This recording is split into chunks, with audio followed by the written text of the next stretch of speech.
the show already. Sheesh.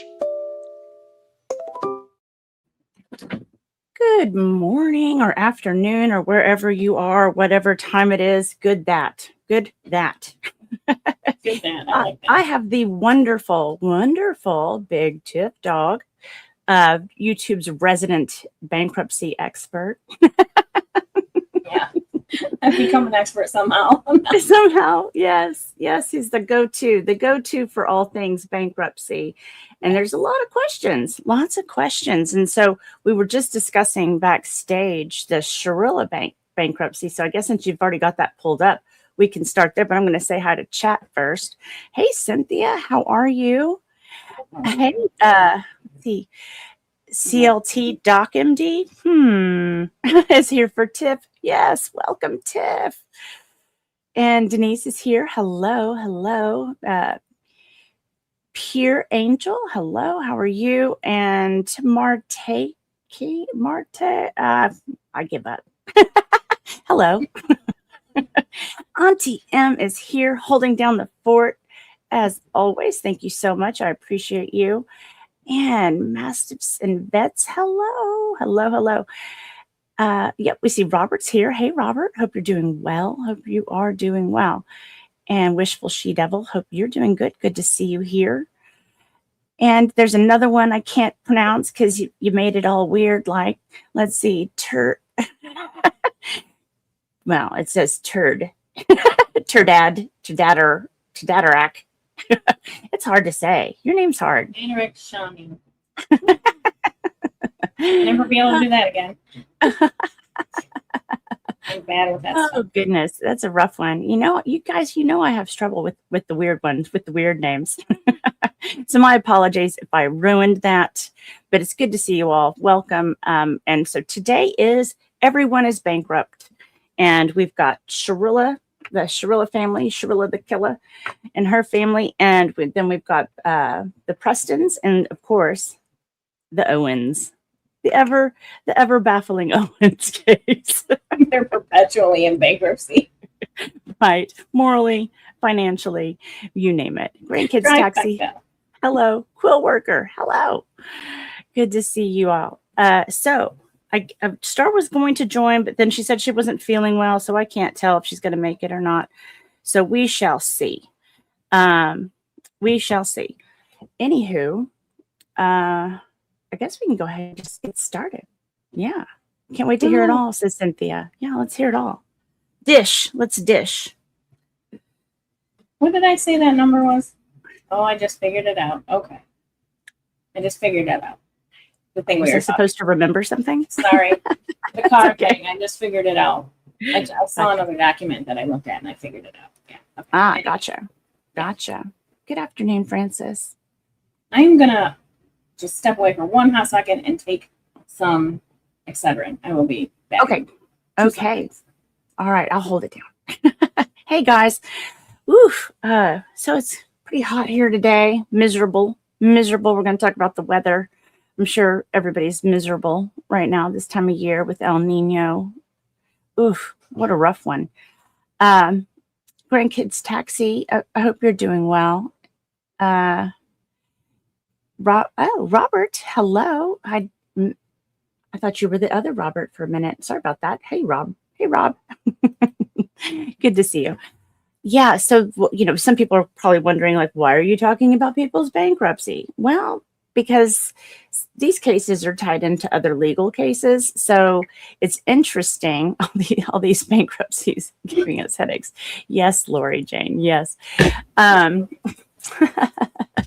It's interesting. Some people, hey Tina, how are you? People seem to use bankruptcy as a way to avoid paying court fees or sanctions or things that they're supposed to do, or just delay the inevitable, right?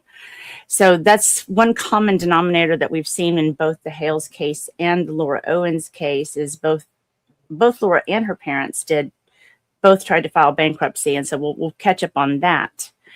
And then, hey, AKA the cat lady, good to see you. And then the Sharillas is interesting because they filed their bankruptcy just 2 months before the accident.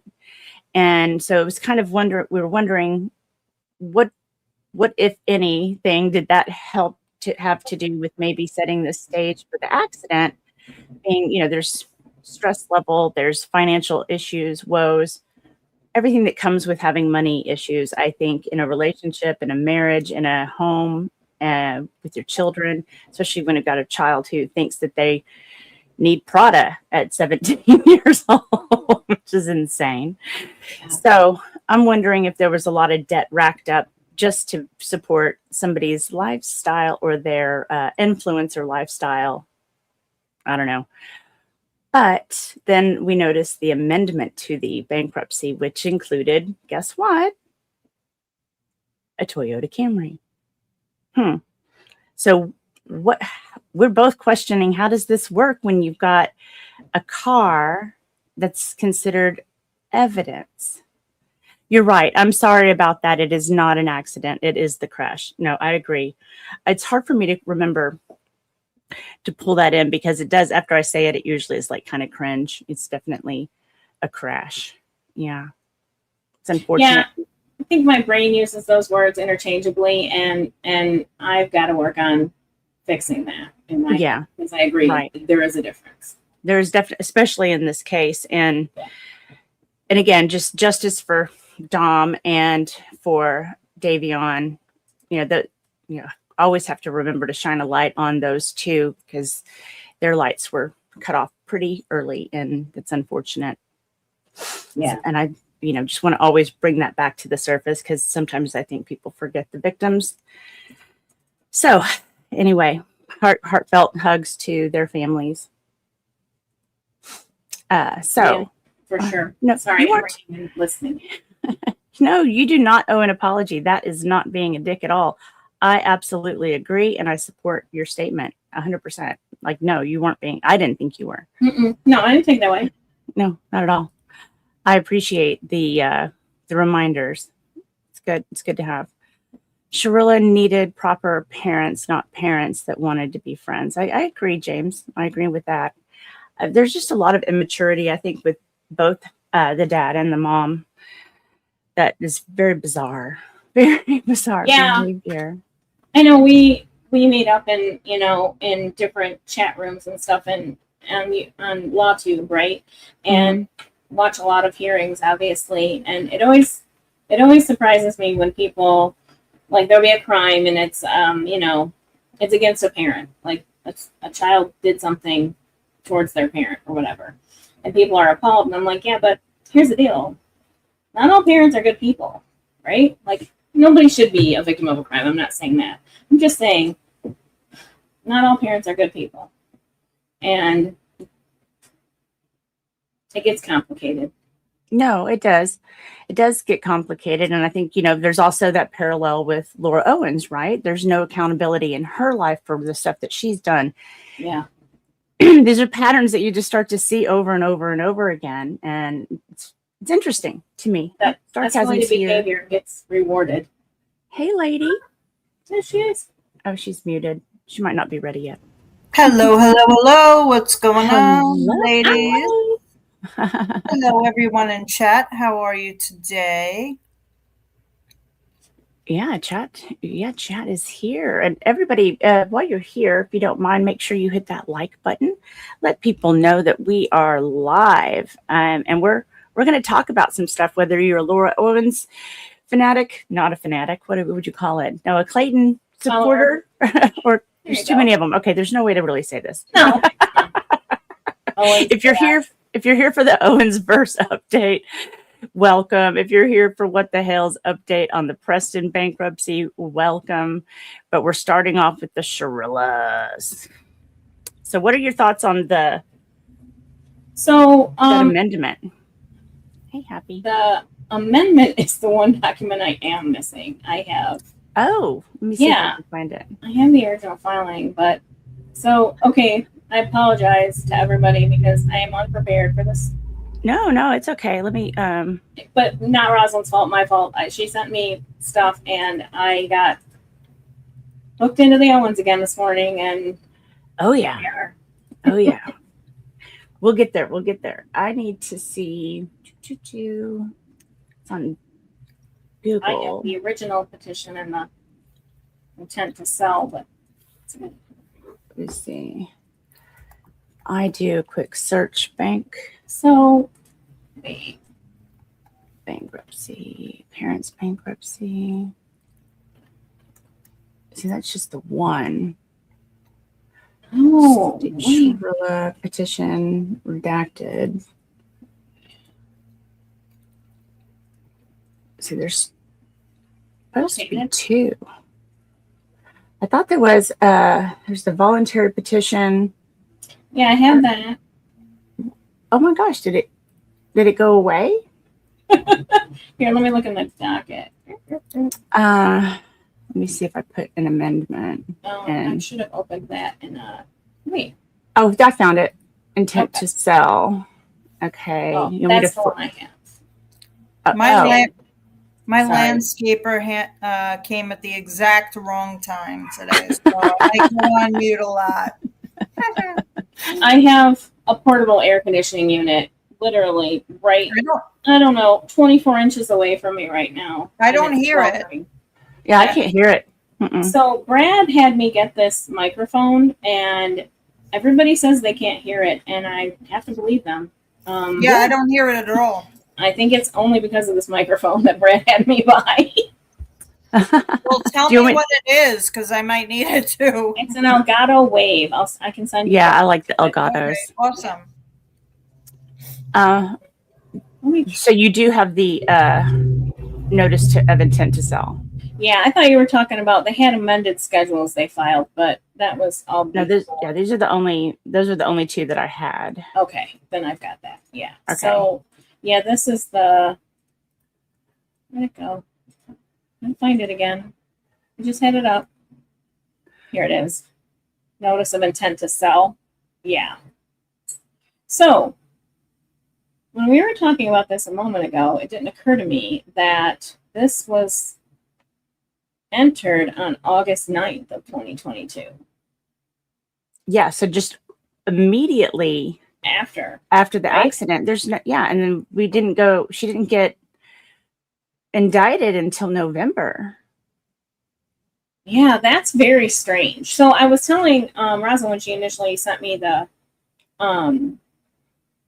documents, I don't know, it was a few weeks ago. I was like, that kind of is like a little bit of a boring bankruptcy. There are some weird things in it that I don't quite understand, but I don't think it's any different than any given bankruptcy I see filed, right? Like, you're going to see errors, you're going to see things that don't make sense, and for the most part, they're typically innocent things that don't make sense. I do think it tells a story. Like, these people have a weird income flow that I don't quite understand. That's what it was. The income was weird. Yeah, the income's very odd. But they have a significant IRA. Right. Like, for having weird income, I was a little shocked by that. And then, of course, the car that was bought back by them. They bought it back out of the bankruptcy. Like, they paid the bankruptcy trustee who pays the court, basically. But they paid the bankruptcy court for the car. Yeah, that was one of the things, Lou, that I found interesting, is because they had actually already filed for bankruptcy before the accident ever occurred. So yeah, they were already broke. So that sounds like Clueless, like something Laura would say when she doesn't understand how things work, right? She thinks food and cleaning a month is $1,800. Like that reminds me of a kid not knowing what they're talking about. And maybe a jerk spoiled brat kid, but I'm just saying. Right. Very interesting.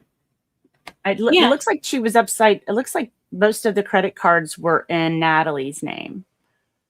Yeah, and I mean, they had more in their checking and savings than the Owens family, to be honest.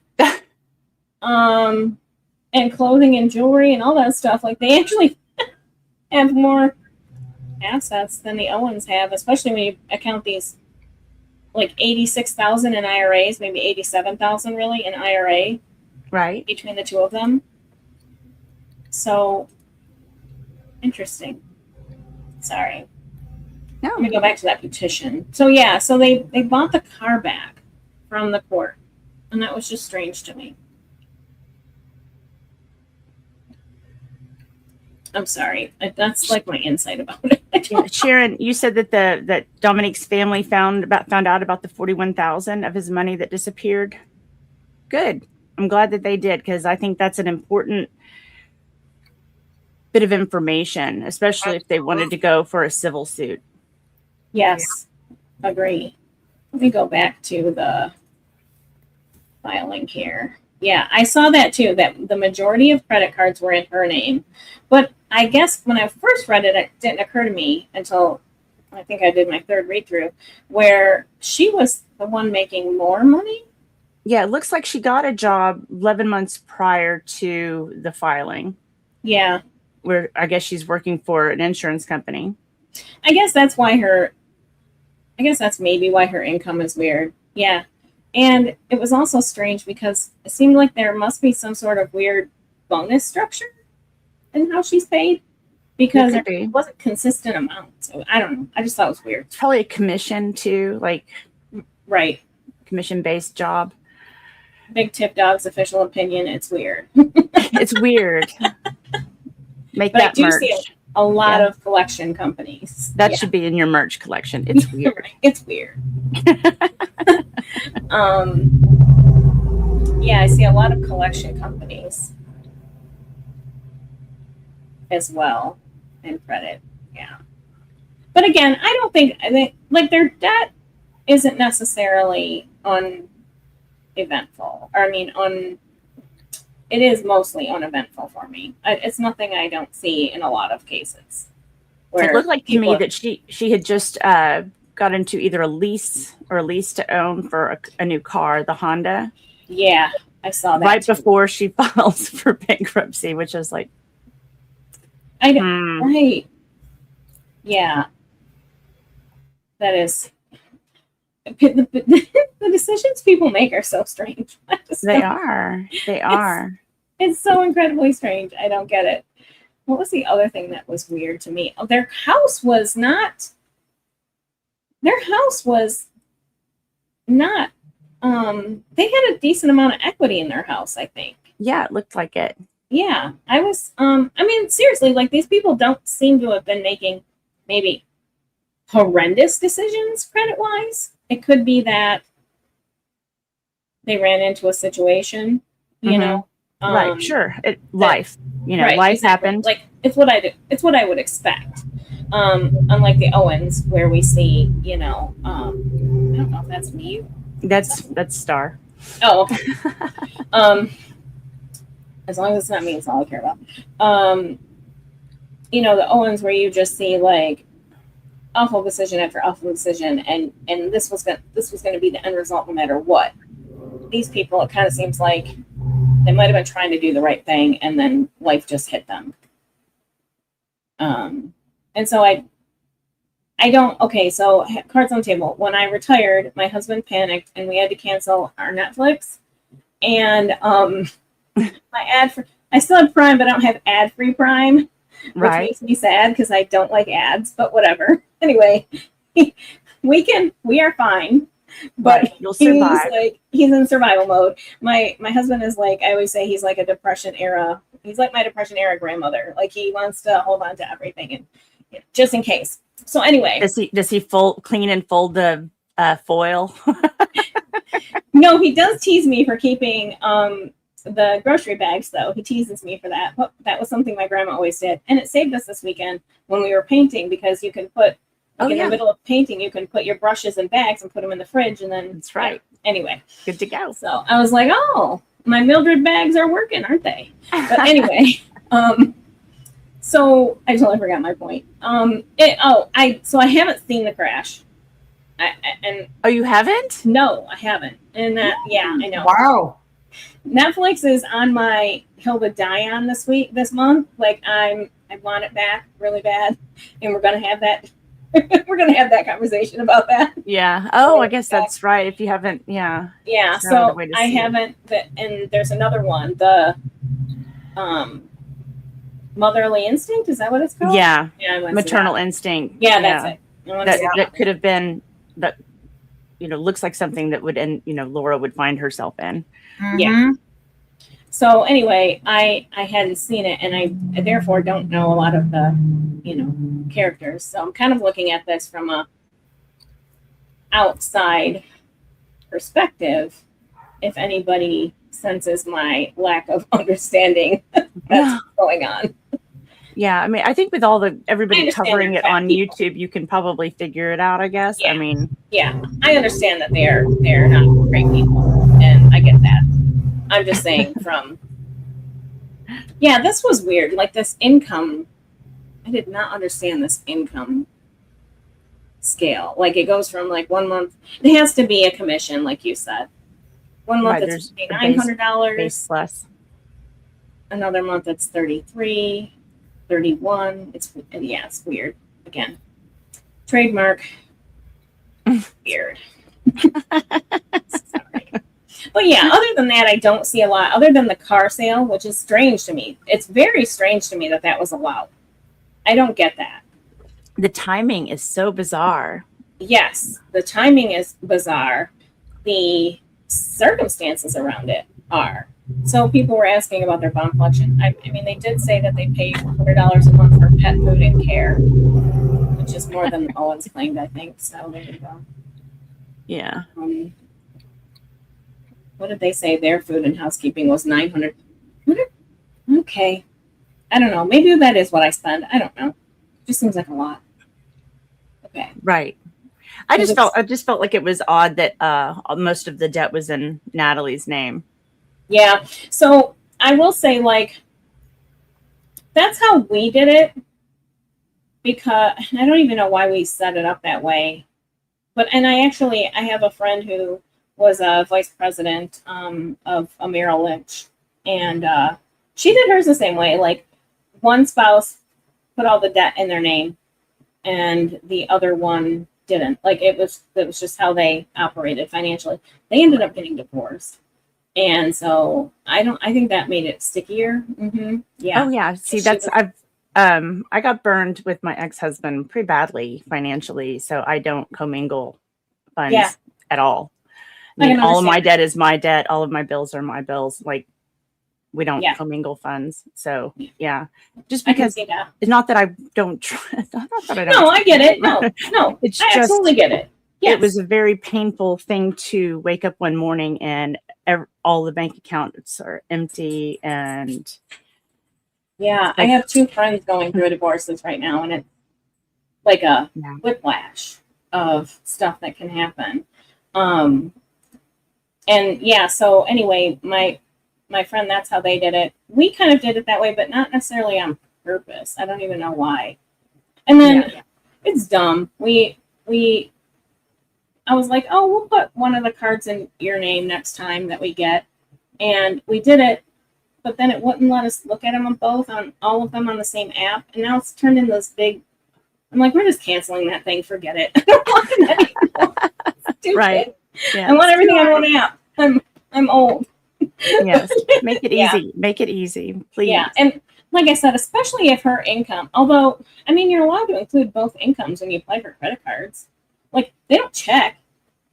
You can just say what you make as a household when you do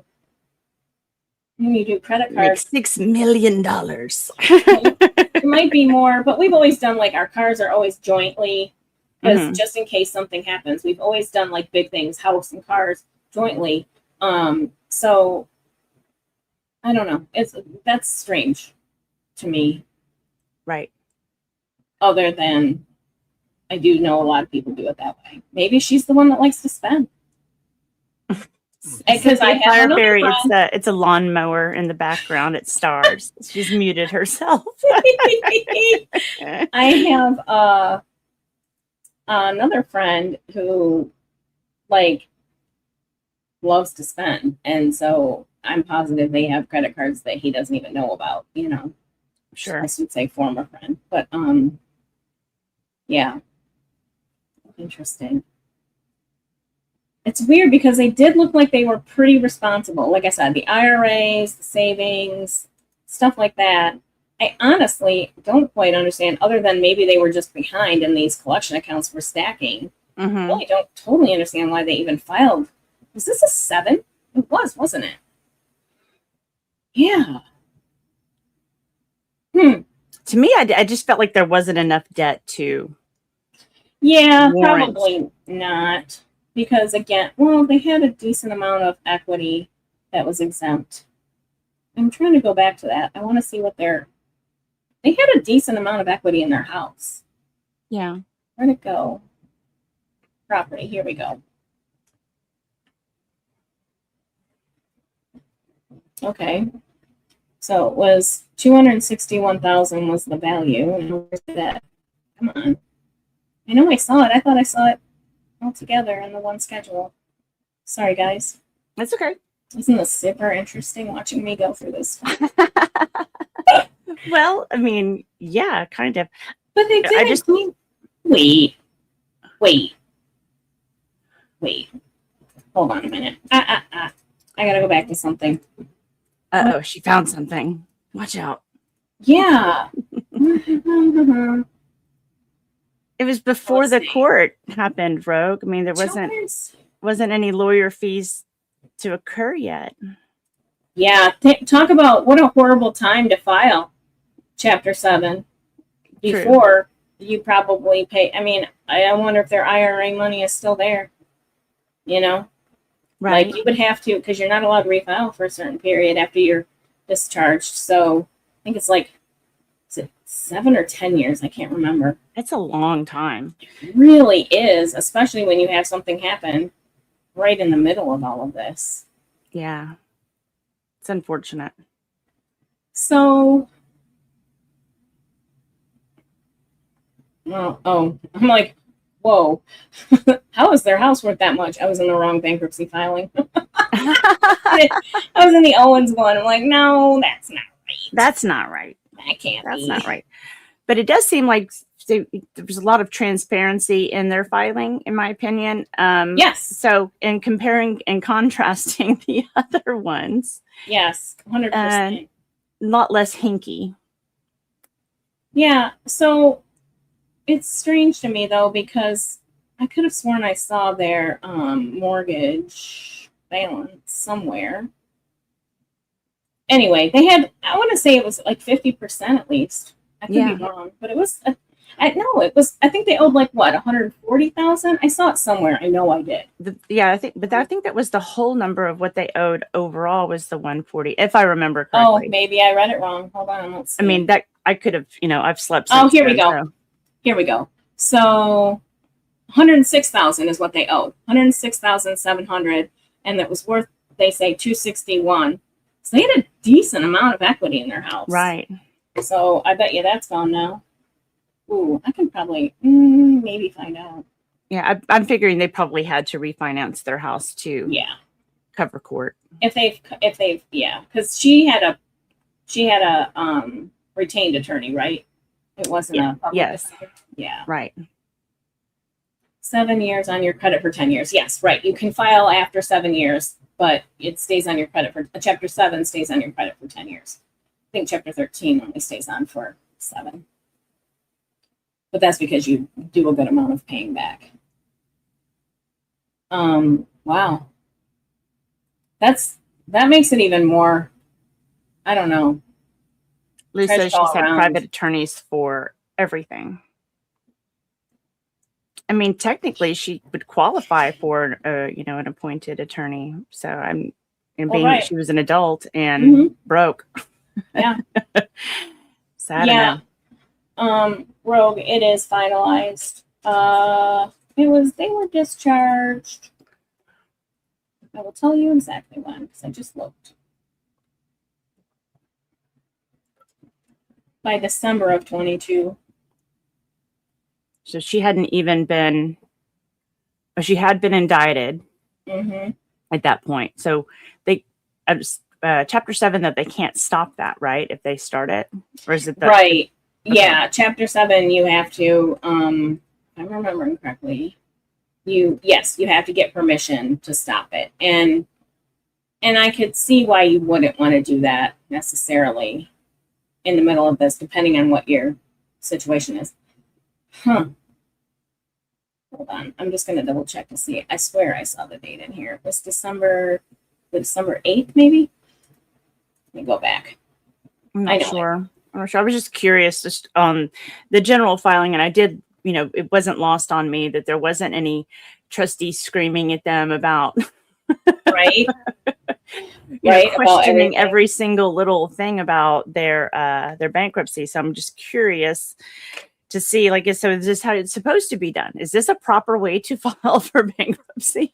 This is of the ones I've looked at in relation to other cases like Lynette's and Owens. Yeah, This is more normal than not. Absolutely. Like I said, there's some interesting pieces that I don't know if it would have been my first route, but yeah. If they weren't behind on their mortgage, I can see why they would go this way and just get rid of all that nuisance debt. You know what I mean? That's basically what you're doing. So officially, it looks like it was March of 23, but I mean, pretty much all the activity had stopped before then. It was just a administrative end date. Right. So that's is that normal for it to only take about 9 months? Yeah. Or probably less, but with administrative timelines, I'm sure it added some time. So I think they were officially discharged. Where'd it go? Well, I guess it was March. Yeah, sounds about right. They had to extend time. I don't know. There's some documents I can't see, but yeah. So they got to buy the car back, which that threw me for a minute. I don't know why it just did. I'm sure it was legal, but it just seems. Would it have been totaled? I mean, would the insurance probably have covered that? Seems like a claim would have had to go through bankruptcy court, though. I would have thought so too. Yeah. So maybe a little hanky, but not nearly as bad. As I don't think it's the crime of the century if they did something with playing around with things, because what people don't realize is after you have filed, like for a Chapter 7, for the most part, how you handle your finances after the fact, after you've filed, isn't as under scrutiny as before. So up until you file, the court really looks at things that happened leading up to your filing. But once you've filed, that's called post-petition activity, doesn't get looked at. So you would think that if you filed for bankruptcy, now the government's watching your bank account and all that it doesn't work that way. Right. So if they used their money to do that, it would be on the up and up. It's just strange to me. I really thought when I first read it that they sold the car. I didn't realize they bought the car. But again, it's probably not worth anything. They were just maybe trying to avoid a bigger issue. Yeah. I don't know. Very I can't. Maybe it's just got paid off. I mean, I figure you would have to pay it off after the accident. I mean, whether the insurance company had to pay, the rest of it, or that makes sense, because then your creditor would be made whole. Right. So they wouldn't really object to you buying the car. Right. Yeah, that makes sense.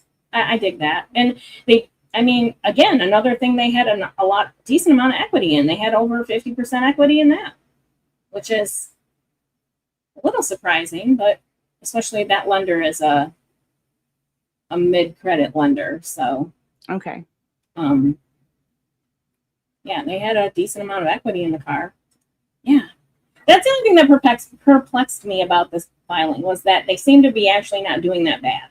Yeah, when I first read through it, I was like, I was just kind of keeping like a little jotting down the numbers, and I was like, this isn't that much debt. I mean, if you think about it, no, it really wasn't. I forget what you said the total was again, but it really wasn't a lot.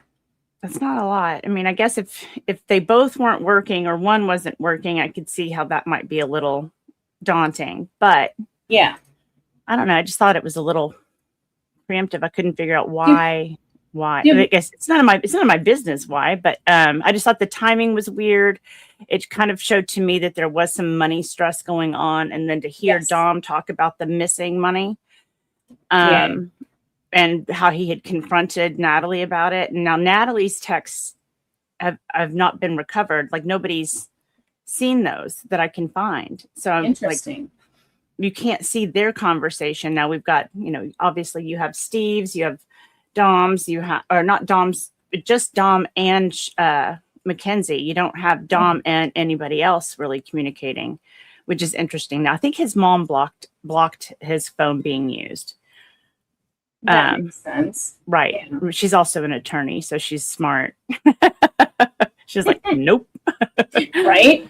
Yeah. But it would definitely paint a different picture. I think if you could see all of the stuff that was being said around. Yeah. That to me, because it was one thing that I gave some stuff to Shizzy, and he was able to remove all of that extra fluff in the messages. So you just get the line items and who's saying what, and then combined all of her texts with friends, dad, Dom. I mean, everybody's like, and it's all chronological. So you can kind of see what's happening. Then comparing it next to the social media posts. So then you've got like a real picture of what her days were. And I think that tells a lot. Oh, yeah. A lot. Yeah. I love somebody, I don't remember what case it was in. I saw, I think it's on Reddit. It's called Cases We Follow. The person that runs it is amazing. And there was a text thread in a case. I can't even remember what case it was. Doesn't matter. But it was in a spreadsheet, just like you said. And it was like, oh, man. I wish the Maritini texts were like this, where I could not see duplicates and not all the other right. Date, person, what they said. Exactly. Exactly. Because that does jump around. The Maritini files are kind of jumpy around, like lots of that stuff. It's like, wait a minute, I swear I just read that. Yeah, that's the thing. And I think it's because it like goes SMS and MMS. I think that's how like it is that way. I don't know. That is my layman's understanding of it to make my brain stop glitching when I'm reading it. But yeah. I'm just trying to see. Yeah, they paid $1,600 to have an attorney help them with this. This is, like I said, very, very pretty much legit. How much did they pay for their attorney? $1,695. $1,695. So not $14,000. $6,000. Wait, $6,000. That's right. Wait, $1,695. Sorry. Right. Yeah, because in the Preston case, that attorney cost $6,000 for bankruptcy. Yeah. So a little bit different. Well, different. Yeah, that one. Oh God. Yeah. Whoa, talk about a case. I mean, I literally will like look at that once in a while and be like, I can't clog my brain with that right now because like right. There's only so much space. Right, and I want to make sense of things that don't make sense, and it's very difficult. So yeah, that's my thoughts. Is that it's a standard bankruptcy. What I was wondering is, and I don't see it, so it's probably not the case. I was wondering if we knew if any of these creditors had tried to sue them before they filed. But they didn't, I don't think they disclosed any lawsuits, so maybe not. Yeah, I couldn't determine that from what I read. Yeah. I think I could look it up, but I don't know if I want to really disprove that point, but right. But I will know. Okay, so what I will note about this is that you can tell a true professional attorney prepared this stuff.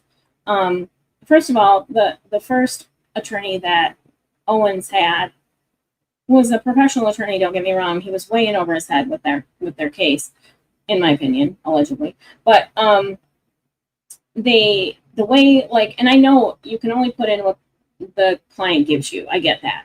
But like in this case, in their petition, it literally says like Macy's opened February 2015, last active April 2022.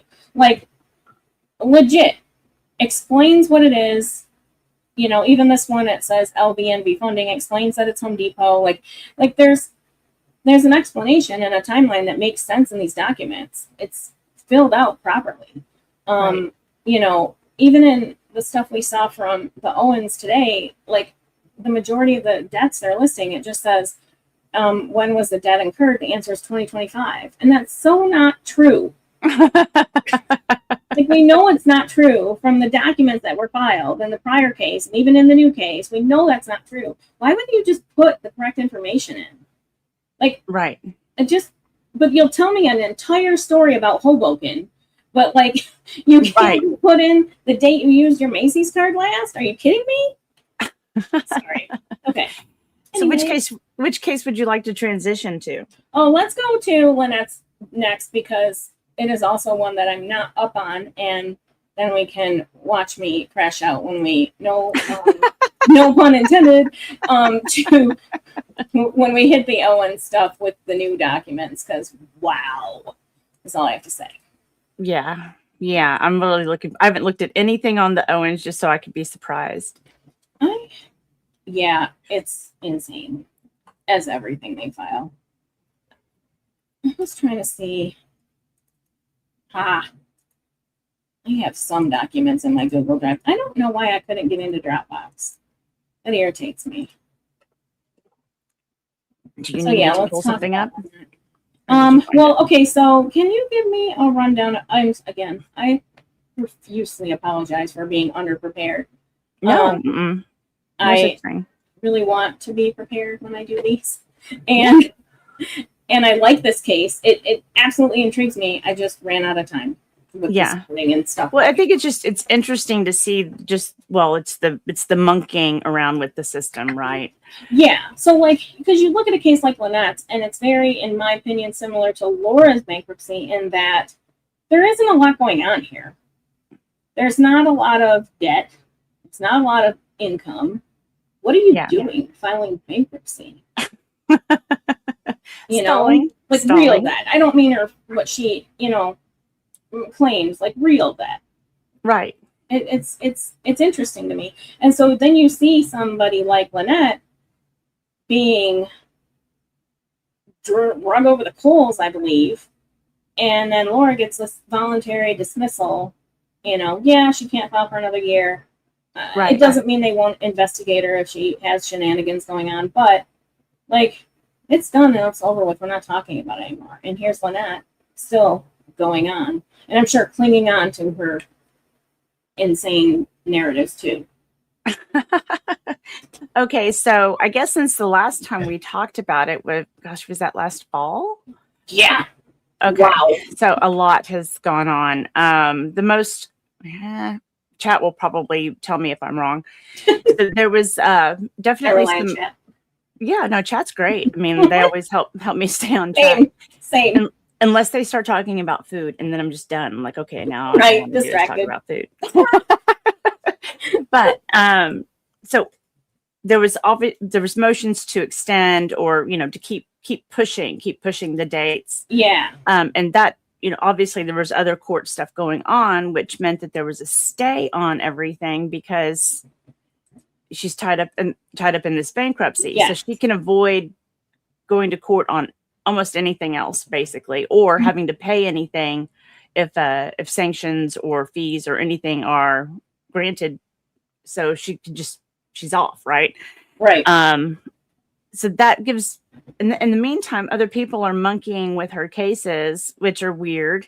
Like, why are these people chiming in on your other cases if everything's supposed to be in a stay? Yeah. So that's peculiar. Yeah. Yeah. But so the most. Sorry, I got excited about that because yeah.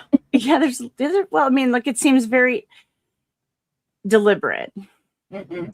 So then there was supposed to, a deposition was supposed to happen, and then that was stalled until finally she had to go, and she goes into the deposition, and from what we understand, because we haven't seen the actual transcripts, we've been going off of notes from Jeremy.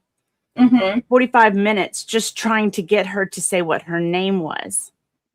Well, I mean, to be honest, she does have a lot of names, so maybe it took that long. Just when you have 40 names, it's right. Right. What name am I using this month? What are you talking about? Right. So, and I think we've discovered that, from what I can tell, is I got into Dropbox. Sorry. Oh, good. Yeah. Anyway. And what I can tell, what happened, I think, not even sure if we ever really did finalize what her name was. Right. Well, I don't know. But probably not. then we had to break down all the other names, all of her other aliases, and have they ever owned property like as an alias, or has she had incurred any debt in these aliases? So I think that's interesting, because if the trustee is watching this the way that the Owens case went, it could get really sticky in there, really sticky. So I get it, and again, I think that I don't know what's going to happen with the Owens case because of her attempt at bankruptcy. Does she incur more charges? Because we know some truths came out there that, contradict other statements in court. Yeah. So that's a problem. And so the same thing's happening here with the Hales. We're learning a little bit more information or different information, or things are stated differently. Yeah. But it was very combative. Had to end the deposition, and just because it was such a combative deposition. I don't know if you ever watched any of the footage of her first one with Randy Shockett. No, I didn't. It's wild. Is it? It's I'm gonna wild. make a note of that. Oh yeah, I'll just play a few clips. Oh, I'll fun. play a few clips. Yeah. We have statements like this. Wait, is it playing? Did you want John to jump a fence? Or I have anxiety over the roof. If I don't show up at the sheriff's department, I'll get arrested.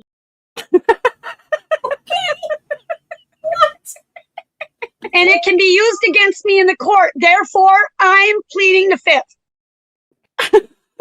John, go away from the window. My child just fell down off the chain.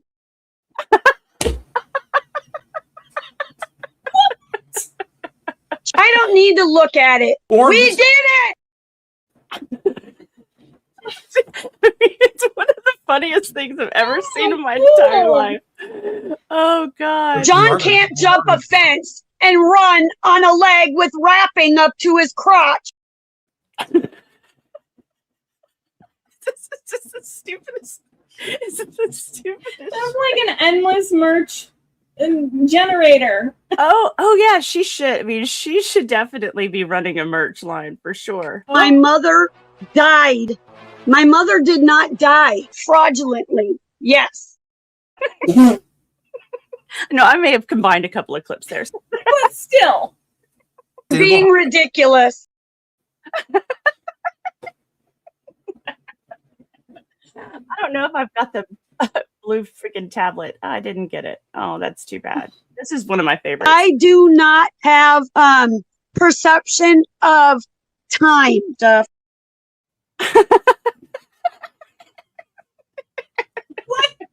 What was that in response to? Oh my God. I mean, so she's the one that brought the case against Jeremy. So this is like, trying to get some discovery. And so there was Oh my God. the deposition. I mean, it was one of the funniest things ever. She just wouldn't pay attention. She's trying to text on her phone. I mean, she can't remember when something happened or whatever. It's very convenient. Same thing's happening in the bankruptcy deposition too. She's like, oh, I can't remember anything going on a live stream and going through all these details of things she remembers. It's like, wait a minute. I think I liked it better when I really actually believed maybe she was forgetting things. I mean, that to me is it's better for her cases for sure. Oh yeah. Mm-hmm. Oh yeah, we forgot about the eating the Xanax. That was good. Oh, popping pills while she's on camera. It's like, oh my God. Yeah, it should go down in the books. I think everybody should play it. It's hilarious. It should be passed around colleges and law schools. This is when it's going bad. Right, exactly. This is your 80th red flag. Yeah, exactly. Things aren't going your way. So yeah, there's definitely lots of sound bites from that. These people are funny. So that's kind of where we are. I think we also discovered that I can't remember. Maybe you can tell me on the income. There was income that she gets from Social Security for her child. Oh, yeah. I don't remember if she included that or not. She did, but it was in a weird way. Like, it was in a weird way. She didn't. So, in the way I understand it, when you have a disabled child that you are getting Social Security for, they get a stipend, and then you also get one for being their caregiver.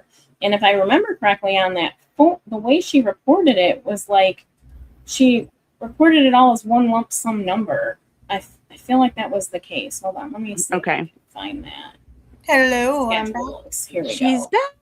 The landscaper has left. Woohoo! I mean, I guess as long as they did their job, it's good, right?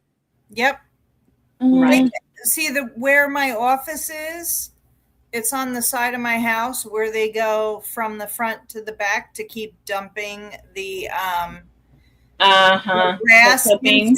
There's a sump behind me, so that's why he literally kept going up and down the side, and I was like, I don't want to disturb the whole entire program, so I was like, let me just log off until they're done. I understand that completely. Right. I was trying to see. She had that one form she filed with her income. Here it goes. Is this?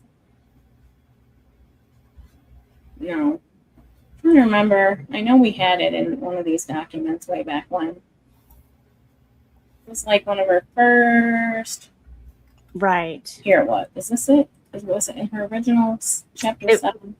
Well, so there was changes from the one that was filed in July to the one that was because it was dismissed, and then she refiled. Indigent income. Here we go. Right. Here we go. Let me open this one up. Open. Okay, really? Just like open. I want it open. Hey guys, I see you are asking questions, or you're giving me reminders, and I'm just going to start, and then we can go over those when we get towards the end perfect. of the segment. You forgot to say "open says me." Open says me. I did forget that. Okay, she said, or sesame, whichever you choose. Oh, I guess she did. Okay, well, I owe her an apology. I don't. What I usually do, like if we're talking about Jan and we think she did something wrong, and then we say, "Oh, I take it back." I don't take it back. I put it on hold because put it on hold. Right, reserve it. Exactly. So Social Security benefits for you, it says $736, for children $638. I don't actually think that's not right because I feel like the minimum is higher than that, but whatever. So she has debts of her home is $360 a month, she says. I thought she owned this property outright. Okay, anyway, I'm not gonna get hung up on old stuff. Anyway. Because she's living in a trailer. Oh, and she does get 130. Yeah, I remember that 132 for SSI. So that probably totals the minimum. Okay, God, sad. I say that as somebody who doesn't have a job. Sad. But yeah. Anyway, I don't even remember the question, but I remember her doing the income weird. There was something off about the income, or it was inconsistent, and it changed from filing to filing, I think. Yeah, that's what it was, basically. Right. And you can't, you can't make sense of it. That is true. Right. And so there is an issue with, and somebody else brought it up too, there is something about the homestead. Yeah. There is no structure on the property. Right. And so can she claim that as a homestead without a structure? I mean, other than a shed. There's a shed. Yeah. So I don't know if it translates, but there was an Arizona case, bankruptcy case. There was this gigantic ruling that happened. And it was a big deal because it happened in the Arizona district, but like where, you know, you have a lot of people who are in their retirement age, they just have their mobile home that they travel around in and go from park to park and blah, blah, blah. Right. And the bankruptcy court determined that that is not a homestead. Right. So it can be, you know, sold. Now, that was also a situation where it didn't have property, real property attached to it, meaning a physical piece of land. Right. So that might be the difference. Never mind. I just worked that out in my head in real time. But yeah, it's, I think it's tricky. Yeah. Well, and there's also a question on the deed versus title, I guess. And the tax records, I think, indicate that her ex is, you know, a partial owner on the property, but the actual deed itself says her name only at 100%. Yeah, I remember that. I didn't remember the first part of what you said, but I do remember that it just said her. And I will say, more often than not, you see that a lot, where the tax records don't necessarily match the actual legal vesting of a property. Mm-hmm. So I don't think that his attachment in the tax records means anything necessarily, because they do typically go by, and this is me not knowing for sure in Florida how it works, but they do typically go by the actual legal vesting of the property. Okay. As far as who has the rights to it, right? Or I should say, yeah, whatever could be, however it could be disposed of, whether exempt or not, it would be hers. She's trying to say they both own it, right? Isn't it? If I remember Right. correctly? She's trying to say that she owns the lion's share, but he has a percentage. It's not quite 50-50. Yeah. But I think that's an attempt to salvage at least some of the property from not being absorbed by the bankruptcy. Yeah. I But don't think that. the problem with the deed being that it says her exclusively, there's no way to divide that property then, right? Right. Okay. Yeah. And you can't do it after the fact because that won't work. Right. Is You this can't the just go one? and change it. It's the one, the Port Charlotte subdivision, right? That's the one. No, it's the Otter Creek. Oh. That's right. Never mind. Welcome to all the Bacon Bears Bits Raiders. Here they Hey, are. welcome, Raiders. Hi, guys. Thanks for raiding. Oh my goodness. Amazing. Yes. Now we're going to start talking about bacon and I'm going to get hungry again. I know, right? I love bacon. Who doesn't like bacon? Seriously. Who doesn't like bacon? I do. I keep bacon in my house every week. I just do. And I just want to say happy 37th wedding anniversary to Faves. Today is her anniversary. Oh, my happy goodness. anniversary. Wow. So we Yes. love Faves and we're, happy Yeah, that she's we are Hi, favorites. bacon. today. Hey, Bacon. Good to see you. Good to see you. And welcome, Bacon Raiders. It's good to have you here. We are going over a different case right now, but we will be continuing on with Laura Owens and the Owens family's bankruptcies shortly. So bear with us. This other bankruptcy is just as insane, if not more so. Oh man, you guys have seen nothing yet. If you think the Owens case is wild, wait until you see this bank. It's so wild. I can't process it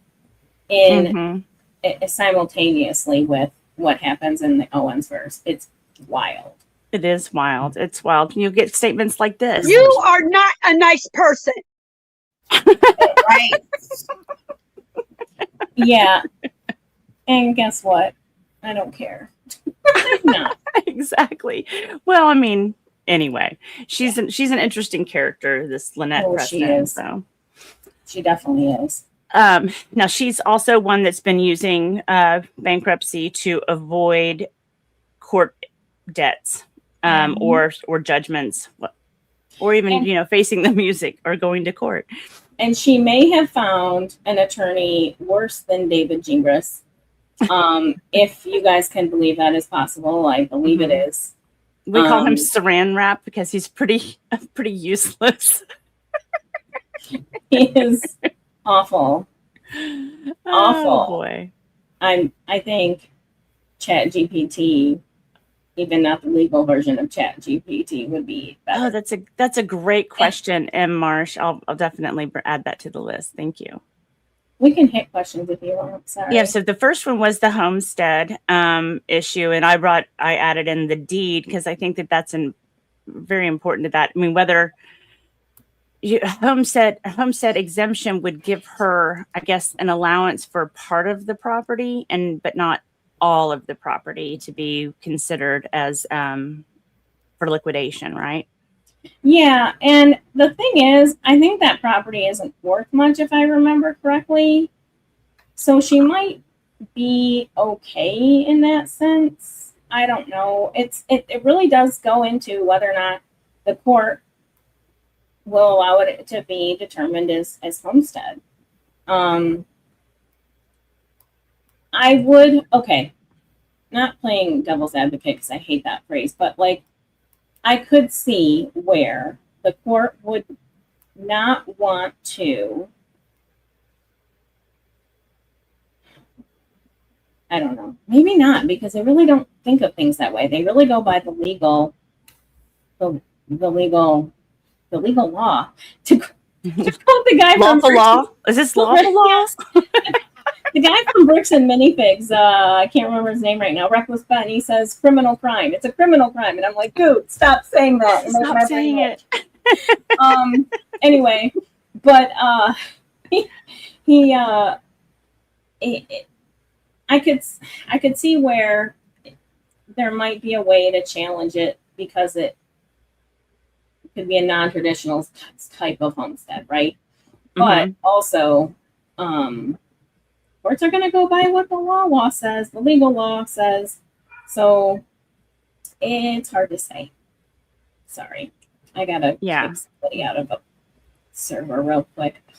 Uh-oh. Get out. Swear. Okay, hold on. No, let's see. Lana Lipstick, Kick. in real life, thank you for coming over. Beautiful. Yes, welcome. Hey, Bruce. Hey, Bruce the Moose is in the house. True criminal crime is true. Right? Oh boy. Okay. I know we love Tiff's expressions. I do. I'm very transparent when it comes to my faces. Okay, sorry. Go ahead and go back. So I don't know. I don't know what's going to happen with that. I'd be interested. So my friend Sourdough Rain, which you guys I'm sure have heard me talk about in the Owens case, she believes it could be counted as homestead. And she knows her stuff in that case, in that genre. So I think it really just does depend on how the court views it. I agree. I don't think it should be, because it's not livable. It's not permanent. Right. But I think she did make some statements in court that there were three structures on the property, but there's not. And also, they could all be sheds. The amount of structures on the property doesn't make it a homestead. Right. So, okay. That's fair.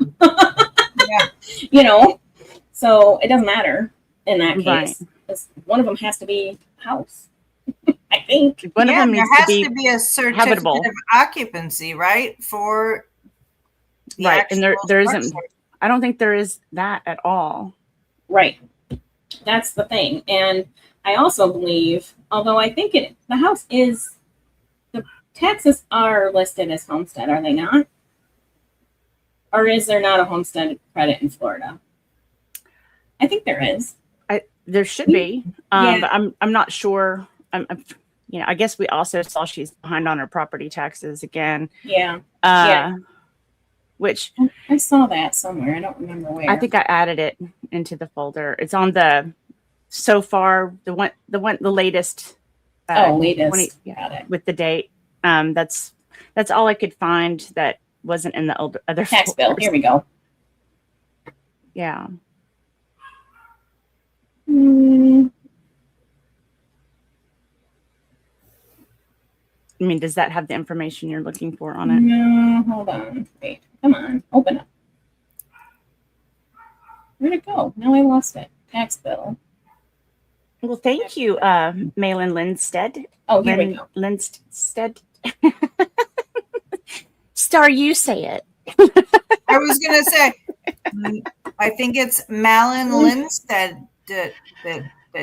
Thank you for the sex. Thank you for the sexy money in the 20. Very We nice. love sexy money over here. We love sexy money. Woo woo woo woo. Sexy names. That's a sexy name right there because we can't say it. So We can't say it. Sexy name, sexy money. Thank you. I appreciate it. Okay, I want to see something. I think the T is silent. So at Malind Lindstead. Okay. I think so. You can tell us if we're wrong. Lindstead. We love that. Levy. Is it Levy County? Is that right? Levy County. Is that Levy. right? Yeah, Levy, but looks like Levy. Okay. I just want to see something because there's a spot I'm not seeing and I want to look it up. But I gotta find. 1 second. Yeah, her I had to camper. find something. Not a mobile home. Here we go. Okay, hold on.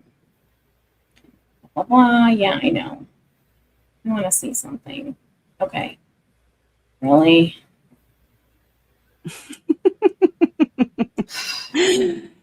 Oh. I like watching you research stuff. House. Hello. What? Hey. Shizzy's in the house. I wonder Hey, how Shiz. he's feeling. How are the pregnancy?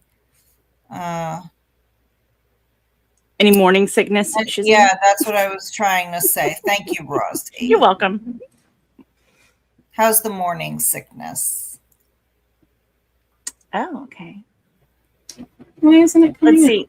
Cruise Ship Mama says if you own and live in a primary residence in Levy County, you qualify for the Florida homestead exemption. Right.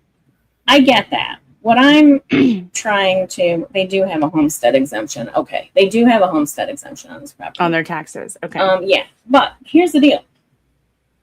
Having a homestead credit on your property taxes and being able to claim a property as your primary homestead on your bankruptcy filing could be two different things, right? Gotcha. What qualifies you for a homestead credit on your property tax for exemption purposes is a totally separate law from what qualifies a property as homestead in a bankruptcy filing. That's what I'm trying to spit out. Yeah, Laura Jane says they live in an RV. One other question that came up was the intermingling of the 501c3 money with her regular income. Yeah. But the 501c3 is expired since 2024. She says it's not. I mean, it's a whole back and forth. I don't know. That seems like something that the bankruptcy trustee would look into, though, right? Yeah, I would absolutely think so. So, and like, okay, so when Ron and Jan first filed Chapter 13, there's a trustee involved in 7 and 13. Right. And there's a form that they had to fill out for their LLC ownerships, right? In their business dealings. It's not something we would see filed in the docket, but it's like a questionnaire. And I think there's likely something similar. Oh, good point. Hold on. There's likely something similar in this district, the Florida district, where the trustee would have a questionnaire type form they wanted completed by Lynette. Now, whether or not she filled it in correctly or honestly is a different thing, but they would want documentation to back up, Right. Mother Pugger, not yet. We have not landed in the Owens verse yet. We are taking a ride through Otter Creek. Yeah. because my brain is going to implode when we hit the Owen stuff, and so we didn't want to waste it Right. on that. Yeah, so I see. Unpaid bills. Oh, they haven't paid their 2025 taxes yet, so there's that. Oops. Yeah, right. Assessments. Okay. Someone said that in the chat too. So what? 2025. 2025. On their delinquent taxes to date as well, do property taxes also get stayed during bankruptcy? I mean, I don't think so. I don't think so. That's a good No. question. I wouldn't think so either. Let me answer that question. For Michigan, for sure, no. I don't think so. It does say vacant for this property, land use vacant. Right. Yeah. Kind of hard to call it a residence if it's vacant. Yeah. Hey, Stacy. It lists 2 storage units. I don't know what that thing is. Okay. Oh, so there's also somebody pointed out on the deed. It says Lynette MLA. Michelle. In her signature. State Alexis. MLA. Yes. What the heck is? Well, she's Lynette Michelle Lexi. Oh. No, Lacey Alexis Preston. Right. But it was just initials in the signature instead of her full legal name. Is that problematic? I mean, people can sign their name however they want. As long as it matches, it's fine, I guess. Like, I mean, some signatures don't even look like signatures, and I think it's atrocious to me that people don't actually think. I refuse to even try on the electronic devices where you're supposed to write your name. I don't even try. No, it's a swipe and an X. But I mean, if we're talking about a legal document, I'm signing my name. Right. Right. It seems like you would want it, especially on property, real property. Yeah. I mean, there's definitely a way I sign my name for legal documents versus how I sign my name in a letter. And I don't know Florida IDs, but I'm assuming most states are similar in that it has a little image of your signature on the identification, and it should match. Like if you're notarizing a document, it should match. But we always had to compare at least the first signature with what people's ID said to make sure it matched. One time my voter, like I turned my ballot in early for early voting, and they rejected it because it didn't match my. Apparently that year I had decided when I renewed my driver's license to do my lazy version of my signature. Oops. And when I signed for my ballot, I did my proper signature, and they were like, "These don't match." I had to like do this whole thing, sign an affidavit. It was a big deal. So yeah, you're supposed to match your ID.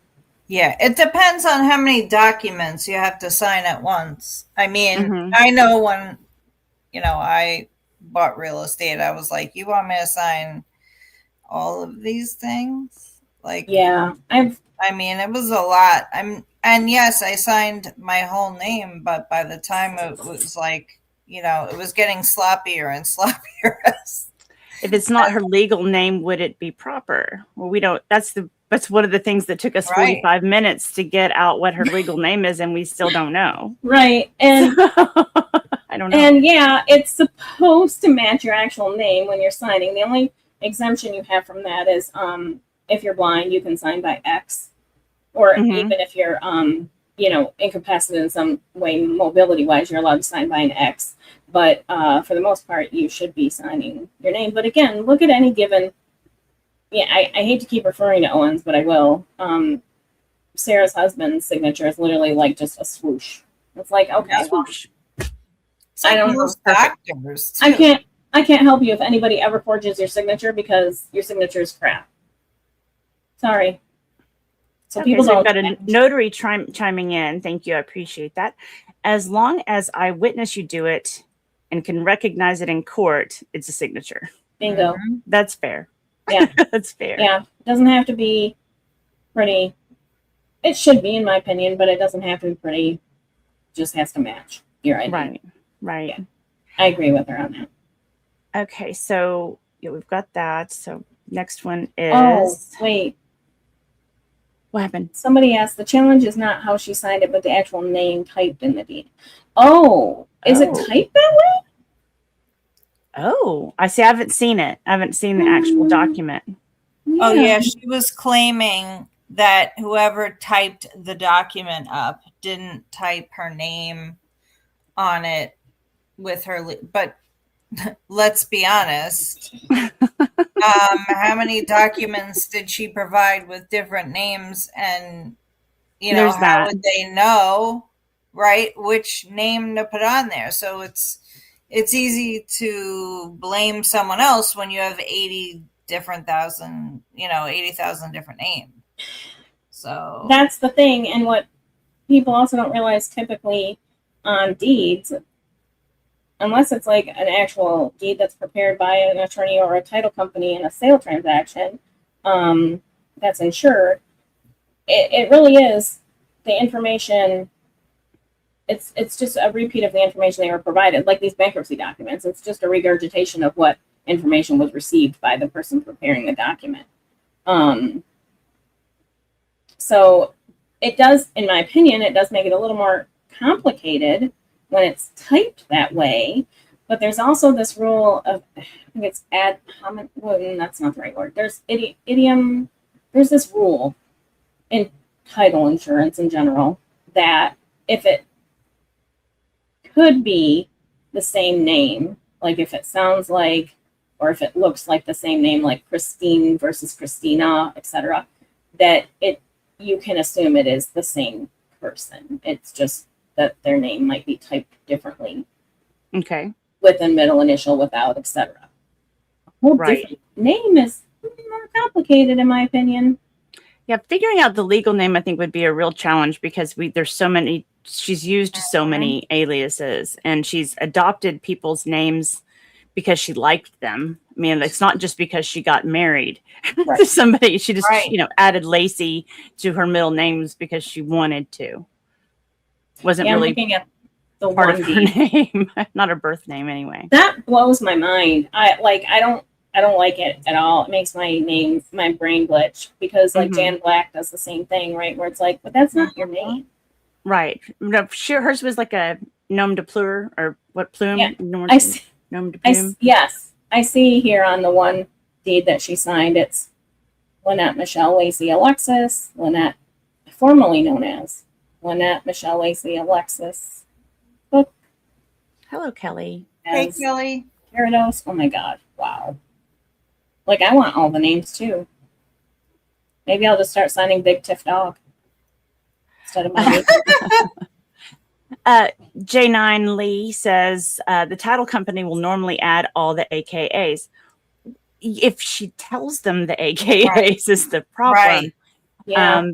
This came, I think most of them were discovered after these cases started, right? And especially, so that's absolutely true.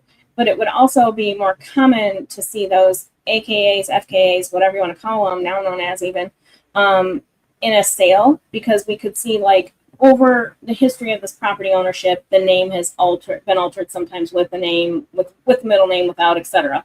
Right? So you would see this, okay, we need to list this person as also known as all these other, when you're buying a property and you're receiving a property, it really is you tell them how you want to go into title. And very rarely do people tell you their AKAs when they're doing that.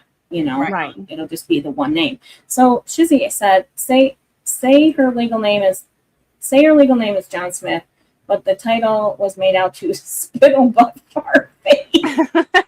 Would John Smith still be the owner? No. In that case, no. You'd have to do a quiet title. I think that would be a problem. Spittle Butt Fart Face, huh? I might. I like that on a shirt too. Oh no! But fart face. I like that so much. It's like, do you have any aliases? And then the person, there's Michelle being like, or Lynette, whatever, being like, how much time do you have? Because Right. I have an alias that covers every letter of the alphabet. This is a Exactly. 45-minute question to answer, just so you know. You want to Could know be all an right. hour. It could be an Right. hour. Yeah, and I think there was even some things came out in the deposition that she may have used random names in random ways. So like she might just take the Lacey name and add it to Bennett. Or well, I think she did go by Lacey when she was married as Bennett and Wilson, maybe. They were close Shizzy, together. So I I'm not want sure. that deed. I want somebody to send me that deed because it's going to make me insane if I don't get to look at it. If somebody has that deed, I want to see what it says. I see the tax record says Lynette MLA Preston. Right. I would like to see what that deed looks like. Yeah, I didn't see the deed. I threw in there everything I could find. And thank you to everybody on the Book of Faces that shared because it's the best resource. It's all out there. 41 known names she uses with over 2,000 possible variations, according to Jeremy. Wow. That's crazy. 41 known names. She's quite prolific at adopting names, that's for sure. I mean, even I remember looking her up way back when in the bankruptcy system and being like, oh my God, this woman has so many different names. Oh, Calvin's in here. I wanted to know what was up with your scooter. Did you have any? So it went back to the factory. It needs to be rebuilt. Is that good news or is that bad news, Calvin? I don't know which way to interpret that, but I was curious to see how that was going. I was worried about you. I hope they fix it regardless. Plus all your stickers. All your stickers are on there. AKA the cat lady. Send it to me on Discord, please. Oh, you do? Look at AKA the cat lady. I know. Love AKA her. the cat lady Love is her. Okay, so I'll hit one of these other questions while you work on that. The 6K for Saran wrap. Yep, that's crazy.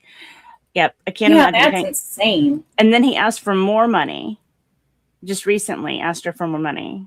Because vibes, or like, did he have a reason? Probably a hazard pay. I didn't expect it to take this long, so I need more money, please. Money, please. Exactly. And then we've got a question. She also submitted interrogatories. Oh. I didn't catch those though, Wolfgang. If anybody has those, that'd be great. Interesting. And then Cynthia says, Tiff, you can't make sense of the Preston case. No, you really can't. Make sense? No, but interpret what's going on a little bit? Maybe. I mean, I think it helps me understand what's going on, hearing the way that you explain things rather than me sitting there just guessing what it means. Because I know, in bankruptcy, things are a little bit different than in criminal court or civil court.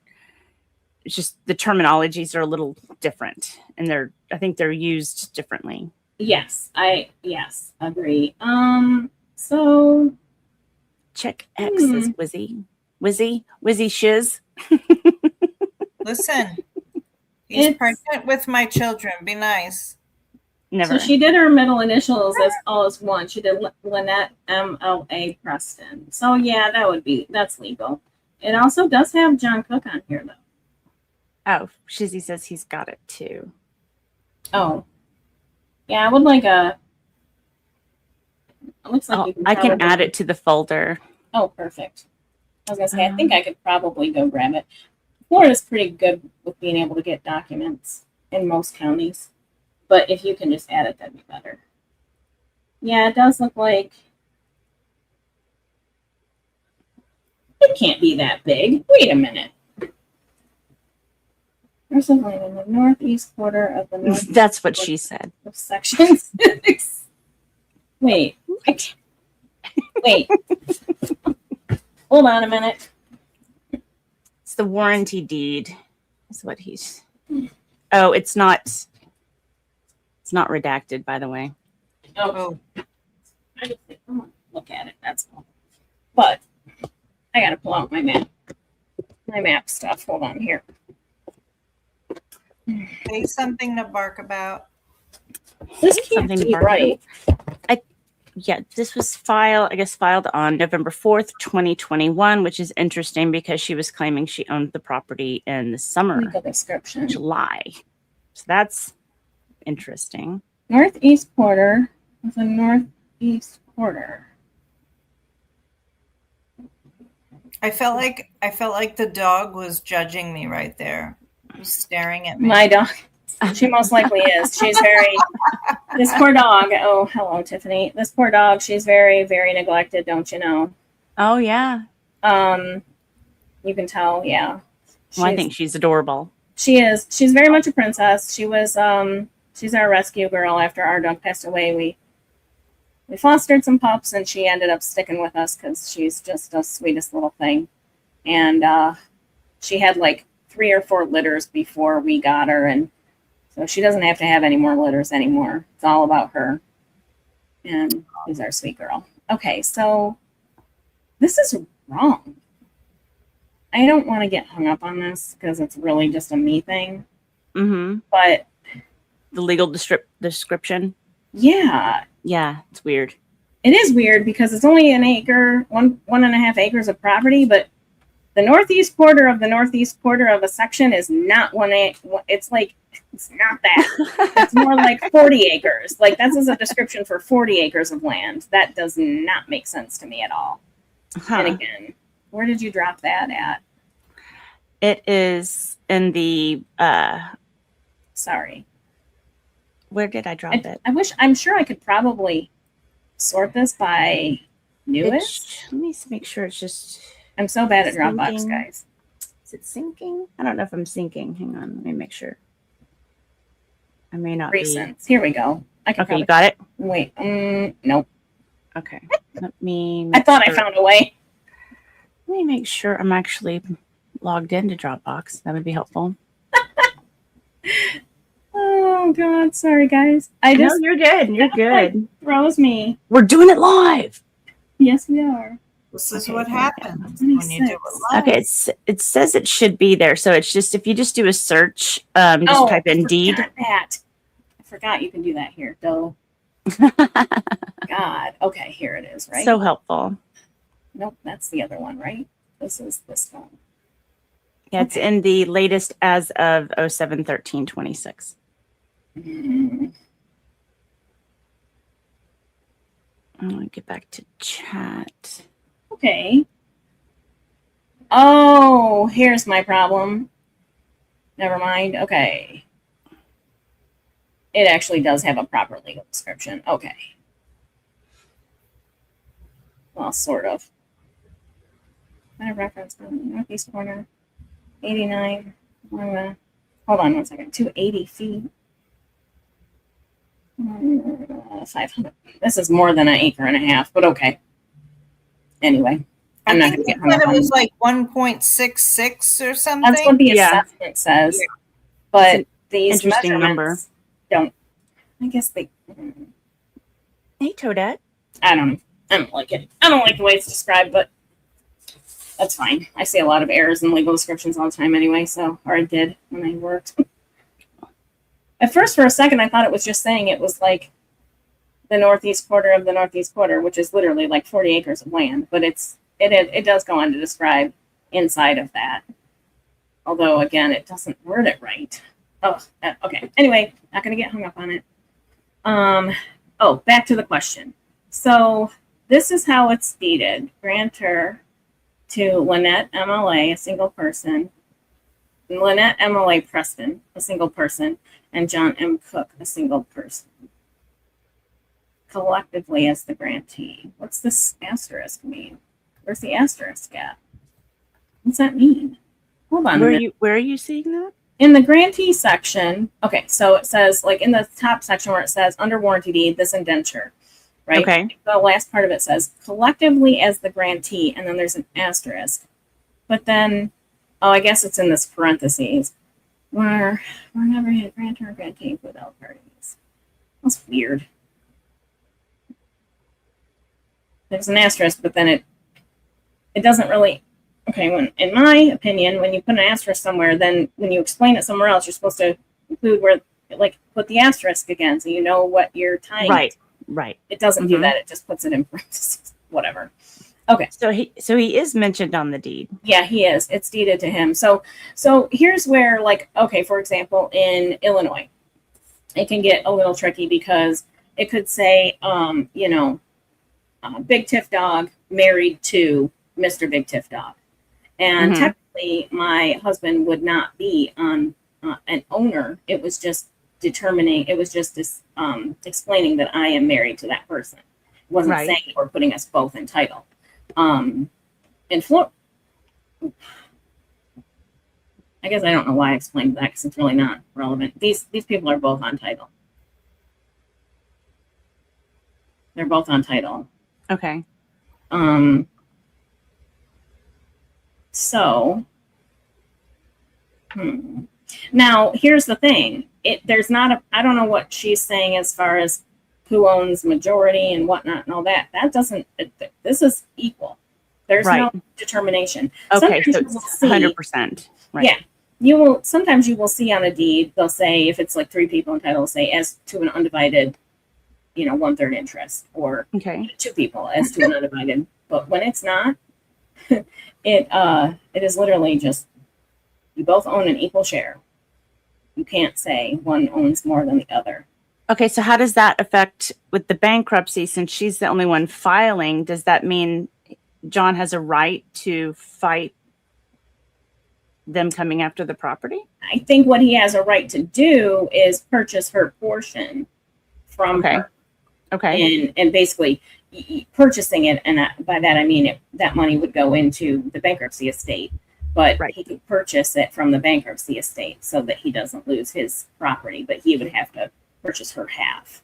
Hey, Aunt B. Hey, Aunt B. How are you? But I'm telling you, Cat Lady, it literally has both of their names on the deed. Yeah, so that's the problem. If both of their names are on it. Yeah. Are they both on the tax record? That's where I'm getting confused because I thought it was different. They are both on the tax. Well, the mailing address says tax records. Let's see here. Let me see. Let me pull a bill, see what it looks like. I mean, yeah, they did say that only Lynette was on the deed. So that's interesting. Yeah, it has both. Okay, I get why they think it's. All right, on the tax record, it says Lynette and John, and after each of their names, it has 50%. Okay, I think that's the tax assessor stepping out their lane a little bit, but they each own, whatever. I don't like that. I don't like that being added. It makes a determination that isn't made, but anyway, they're both on this deed. They are both grantees on this deed that I'm looking at. Okay, it literally she's says, saying, so here's the issue again. If the legal name is John Smith and the deed was made out to John is suck down corn dogs outside Tasty Freeze Smith, then John Smith would not own the property. No, it would. Okay, so I see what the question is now. And that runs into that. Hold on, I'm going to tell you the exact. Hey, Tina. Yes, deliberately using. Yes, I agree. Definitely using the alias. That's why people have aliases like that, just so that they can use them whenever they want and however they want. Hold on. Normal, general people don't use that many names when they're not trying to, do certain things. It's more than just being, married 6 times. I don't know how many it is. I've lost track. It's not just that. It's first names, middle names, all the names. Yeah, all the names. Somebody she doesn't like, she's going to take their name. It's just like, it's weird. It is weird. I'll steal your name. It's like, okay, whatever. I think that's where the Lacey came from. I don't know. So I'm looking at here. Was there a date on that deed? Somebody's asking? Yes, it was filed on the 4th of November 2021. Okay. Tracy, November 4th. So at least in terms, so when I'm speaking in terms of what we would insure from a title insurance standpoint, right? How would we validate ownership, right? And what we would likely do in this situation is have the owner, if they were going to sell this property, have the owner sign an affidavit stating that they are also known as fart face, butt face, whatever it was, right? Like, Yes. and that would thereafter like exempt us from, It is a warranty deed. What we call an estoppel, like you are who you say you are because you say you are. I was trying to look at the Florida standard, but it looks like they also have the rule of idiom. So, hold on. So, like, yeah, if you use, it's strange. What if she does not have title insurance? Well, okay, so actually, here's the thing. I'm getting hung up on how we would handle it from a title insurance standpoint, but to be honest, it doesn't matter if she does or not. It really does. It depends on whether the court decides, the bankruptcy court decides that that is a proper title for the purpose of including it as an asset of the estate, the bankruptcy estate, and whether or not it's recoverable. Gotcha. So property stuff gets real sticky sometimes, right? And it really only matters if you're selling the property for the most part. How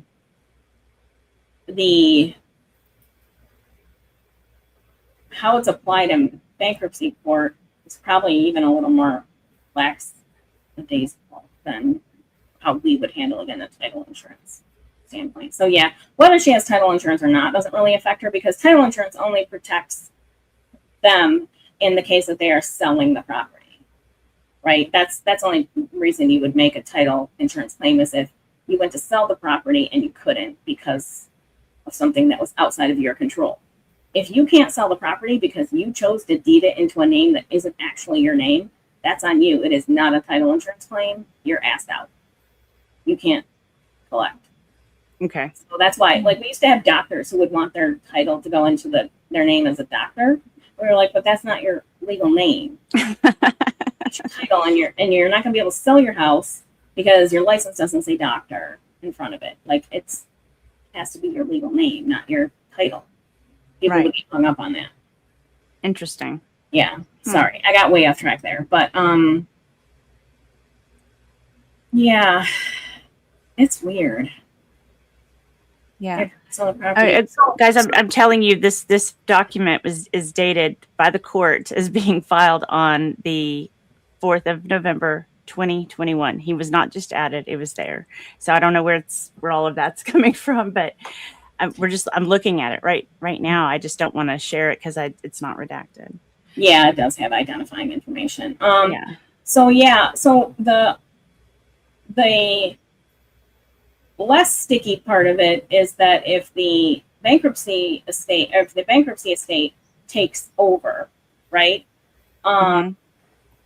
We really, as long as the court orders that to happen, we don't even really look at that stuff because the trustee's going to be the one signing everything. So we don't really care. As long as the court said this is an asset of the bankruptcy estate, then as from a title standpoint, we're good to go.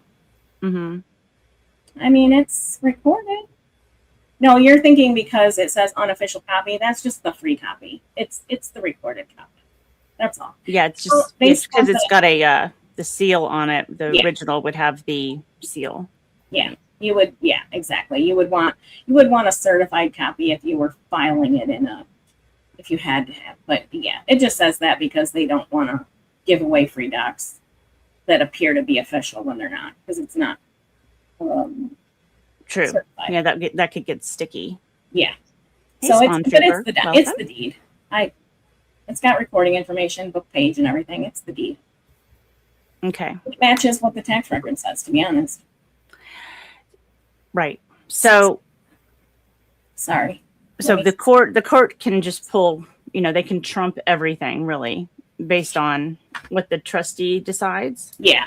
And I don't think they'll have an issue with it. I really don't. I don't think that will become very sticky for the court to take over. Right. I think you can try to play all kinds of games, but I mean, like in reality, it just doesn't work that way. And so this deed is in book. The book and page number match the book and page number on the assessment. So this is the vesting deed that's in effect right now. Right. In my opinion. Yeah. Yeah. Would they take the most valuable portion if they split it up? How would you determine most valuable portion? Yeah, I don't think that's how they would do it. They would just do a 50-50. 50-50. I think they would just do 50-50. You know, he could buy his 50%. I remember looking into this before. He could buy his 50% back from the court, and then it would just be in his name, the whole thing, right? So I have a funny feeling he doesn't want that. Yeah. I mean, I don't know what his situation is, but then that makes it an asset. Like a lot of people, these kind of people will put things in both names to avoid creditors coming from either direction, right? Right. You don't want something in your name singly if you have a chance of people coming after you. So they're probably playing some kind of game there too. I don't know his finances, but I'm assuming they're similar people. Yeah. Same. And he would so the question, he doesn't have 50% to pay. He would have to. This isn't like, oh, she can say, he gave me his 50%, we're cool. No, it doesn't work that way. Right. Okay. Got it. So he needs to start fundraising for. Yeah, you'd expect that to be your next. Don't they have like 14 GoFundMes? Expect that to be your next. Right. Let's see.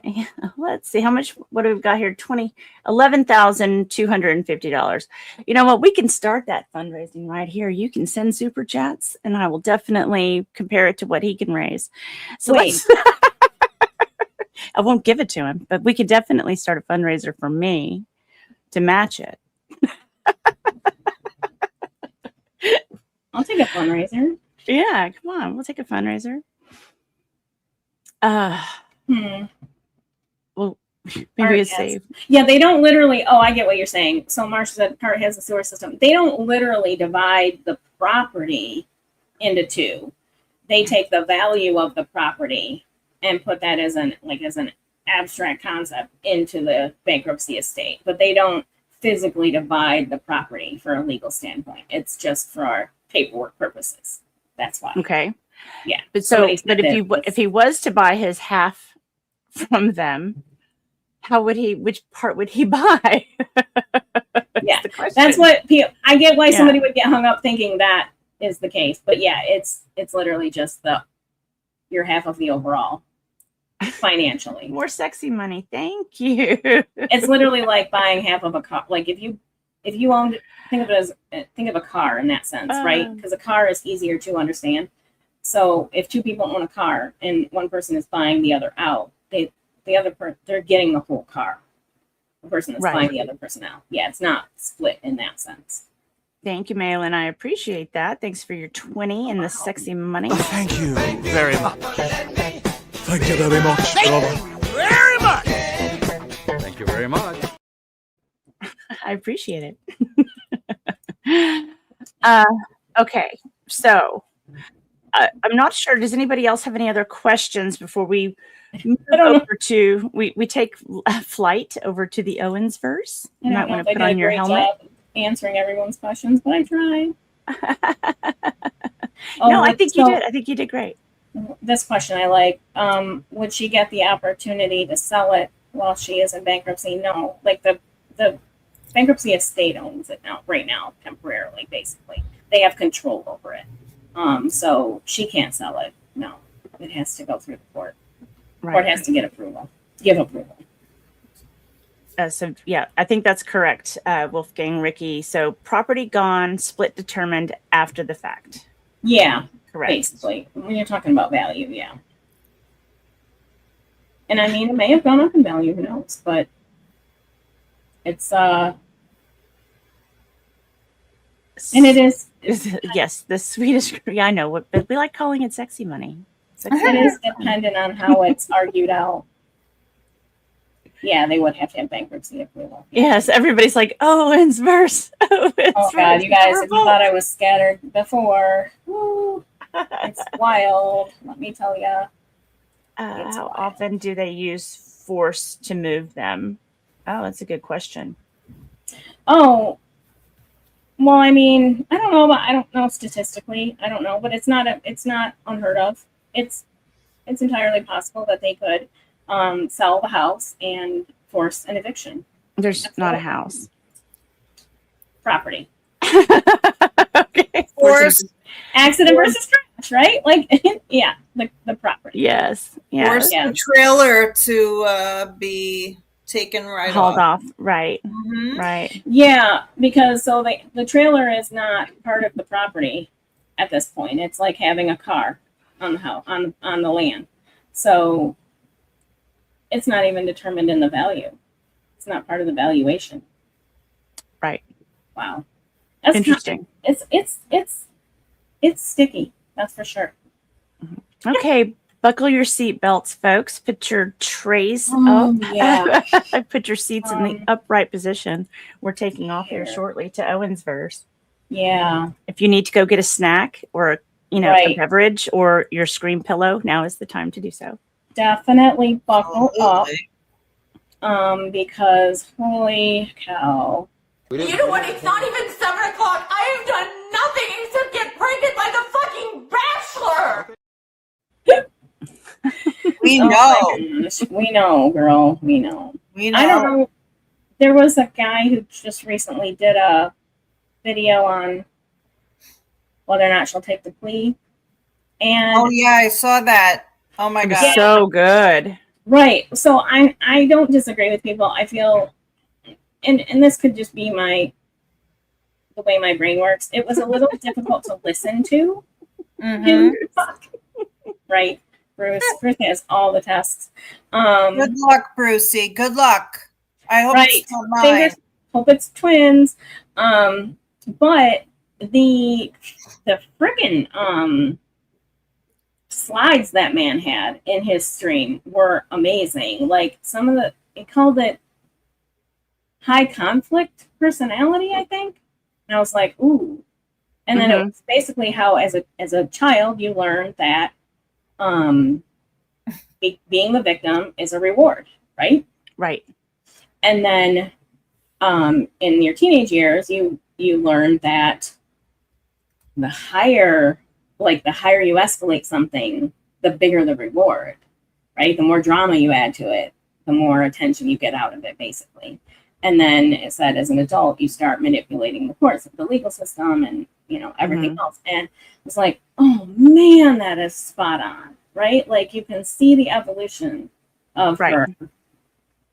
Michael Ginger, good to see you. And how like admitting a lie is like it like wipes out her entire existence. Like she can't do it. Right.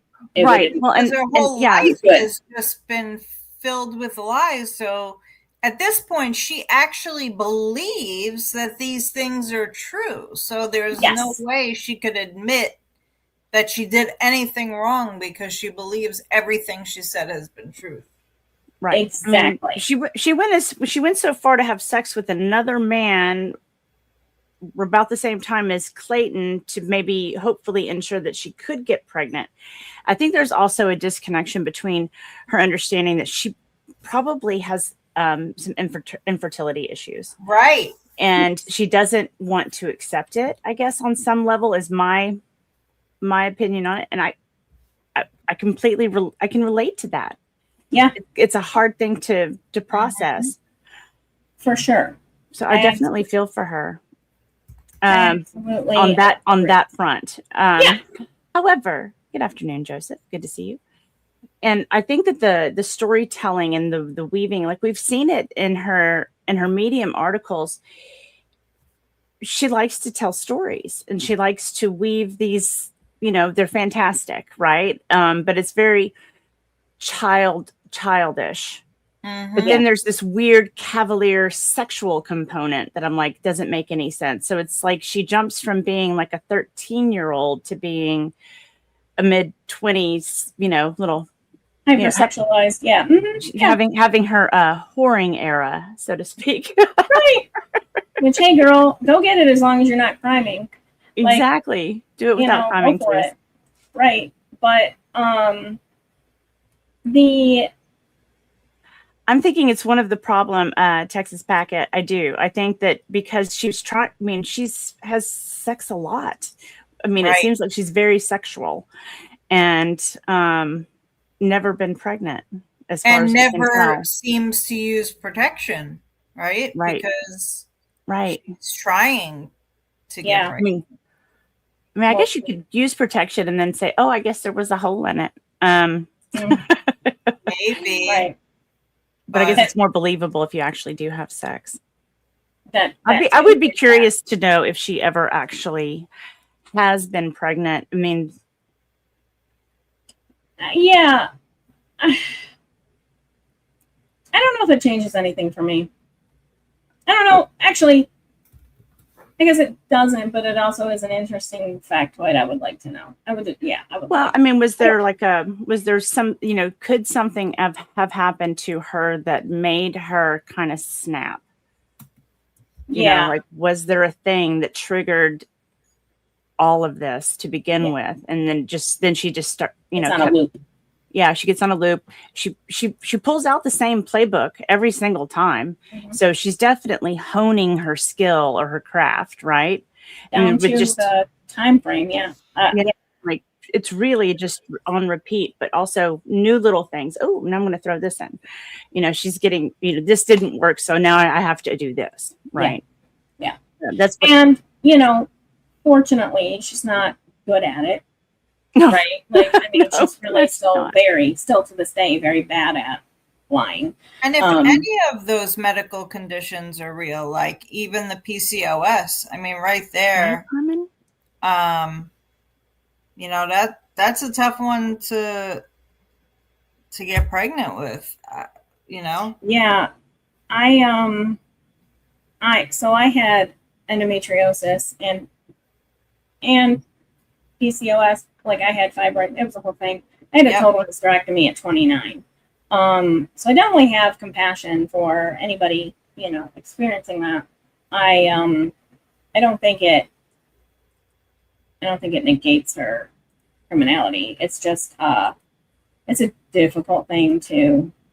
I mean, I too, right, had the endometriosis and the PCOS, and my doctor specifically said, like, you would probably need assistance if you were going to, try to get pregnant. Like, it most likely won't happen naturally. And to my benefit was that I had already had my children right at a young age. So, I mean, I just, luckily we didn't have, an interest in becoming pregnant after that.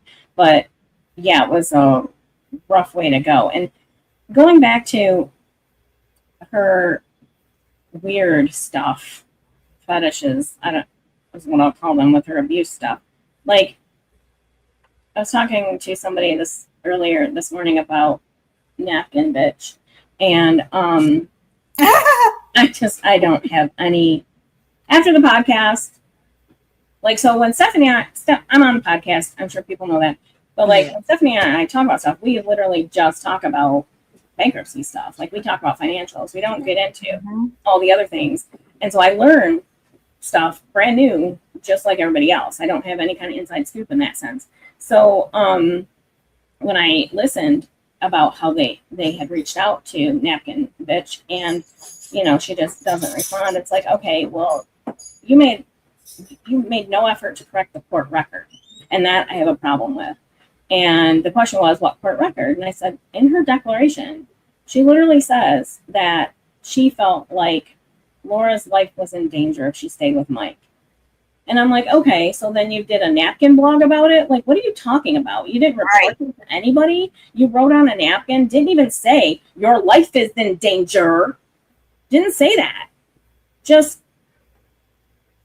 and I don't like that woman. That's my no. Because it's written in a way. My point was, it's written in a way that Jan and Laura write things, which is dramatic and Oh narrative. yeah, I've never believed that the facts. person was real.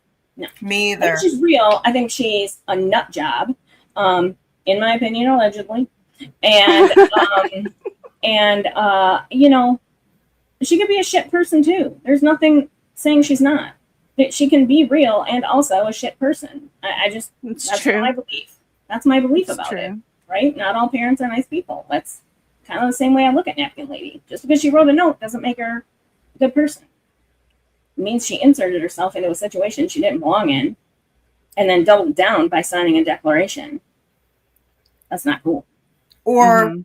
she was asked to do it after the fact. Yeah, because in that same filing, you know, Jan, like, it's clear Jan reached out to her. Jan emailed her. Right. Jan said, By email. Uh-huh. yeah, exactly. Do you And we know- normally ask people on airplanes for their email addresses? I mean, Right. I've never. And if I wrote that kind of note, I'm gonna I start. wouldn't, right? Like, I don't know. I do think it coincides with one of the mortgages. Napkin Lady's declaration coincides with one of the mortgages that Ron and Jan took out on the Seacliff house, and that's all I'm going to say. That's interesting. Yes, Mhm. it's entirely possible that she got a little something out of it. But that's my Interesting. opinion. Nobody else's. It's my Pickled opinion. ginger, you're cracking me up. So many insertions in a case where there wasn't the insertion. Right. Yes. Exactly. Well, there was one insertion that went down, but not Well. the second. Yeah. Fingers Right. or Ingested. toes. There's that. Okay, sorry. Let's stay Okay. on topic. Derailed. Here. So in the Owens Senior, I don't know what you want to call them. I call them Mom and Pa sometimes. Candy Owens, J. yeah. When they filed for Chapter 13, so for people who don't know, I'll quickly bring you up to speed. They filed for Chapter 13 bankruptcy in August of 2025. They did not comply with the courts. Like, you have to follow certain steps to get your bankruptcy approved. Chapter 13 is a reorganization, meaning you get to keep your assets and pay back what you owe, at least on your house, if nothing else. And they didn't follow through any of the rules. They didn't file their tax returns. Like, they just botched it entirely. And within a few months, the case was dismissed because the trustee was like, we don't play games here. We're done. In the meantime, Laura had filed and her case was ultimately dismissed. And we fast forward to May of 2026, where one business day before their house was scheduled to go to a foreclosure auction, and Jan Owens filed a Chapter 11 bankruptcy petition. And Chapter 11 is, go ahead. There's no question about where Laura learned all her tricks from, is there? I'm No. just asking. No. No. I mean, if you watch and look at, like, I've done videos on the probate stuff with Jan and her brother, man, it's very clear where I think Laura and Jan were close together. Me too. Yeah. So they filed for Chapter 11, like I said, the day before their house was scheduled for auction. What that did was it did cancel the sale. It put it on hold so that the foreclosure sale would not happen on May 26th as it was scheduled to. The Chapter 11 filing was the probably more appropriate type of filing for their situation because, number one, the amount of money they make, and number two, the amount of debt they have. They are high income, high debt individuals who also do have LLC ownership. Okay. And so Chapter 11 is the more appropriate filing for them. Chapter 13 has some limitations on how much you can owe. And Chapter 7 has limitations on how much you earn. So they are not eligible. They are eligible for a forced Chapter 7, and that could happen out of this case. But to file a voluntary petition, they wouldn't be eligible. Okay. Why would a forced Chapter 7 happen? This is fun. So in a Chapter 11, if it appears that you filed your Chapter 11 in bad faith and that you don't have the ability or means, and there's a lot of other things that go into it, but basically, if you're not eligible for an 11 after you filed it because of a bunch of different factors, the court can then force you into a Chapter 7 bankruptcy and make you sell off your assets to repay your creditors, right? You're not exempt assets. It still would be Gotcha. not exempt stuff. But yeah, so and that would mean a trustee would get involved because right now in a Chapter 11, a trustee isn't involved, but there is the U.S. Trustee's Office overseeing the case. So that's where we see Jennifer Giamo involved. But the right now they still are in Chapter 11. The next determination that will occur is whether or not they get a dismissal, like Laura did with a 1-year bar, you can't file again, or if they get a conversion. And we kind of just don't know where that will go yet.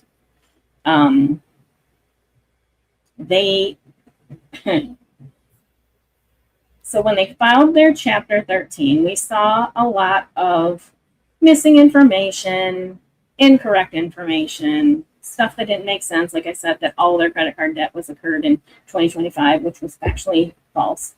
The filing of the Chapter 11 was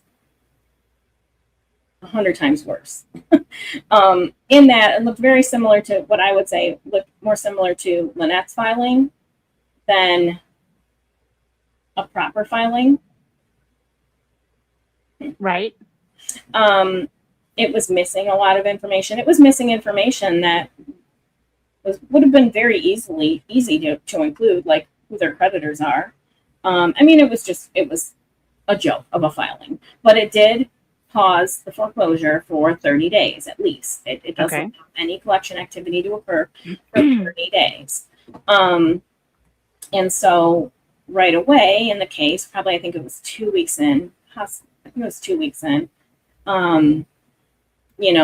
they realized that, hey, this foreclosure is going to get to pop back off again if we don't get it delayed. And so they filed a motion with the court to extend the foreclosure pause.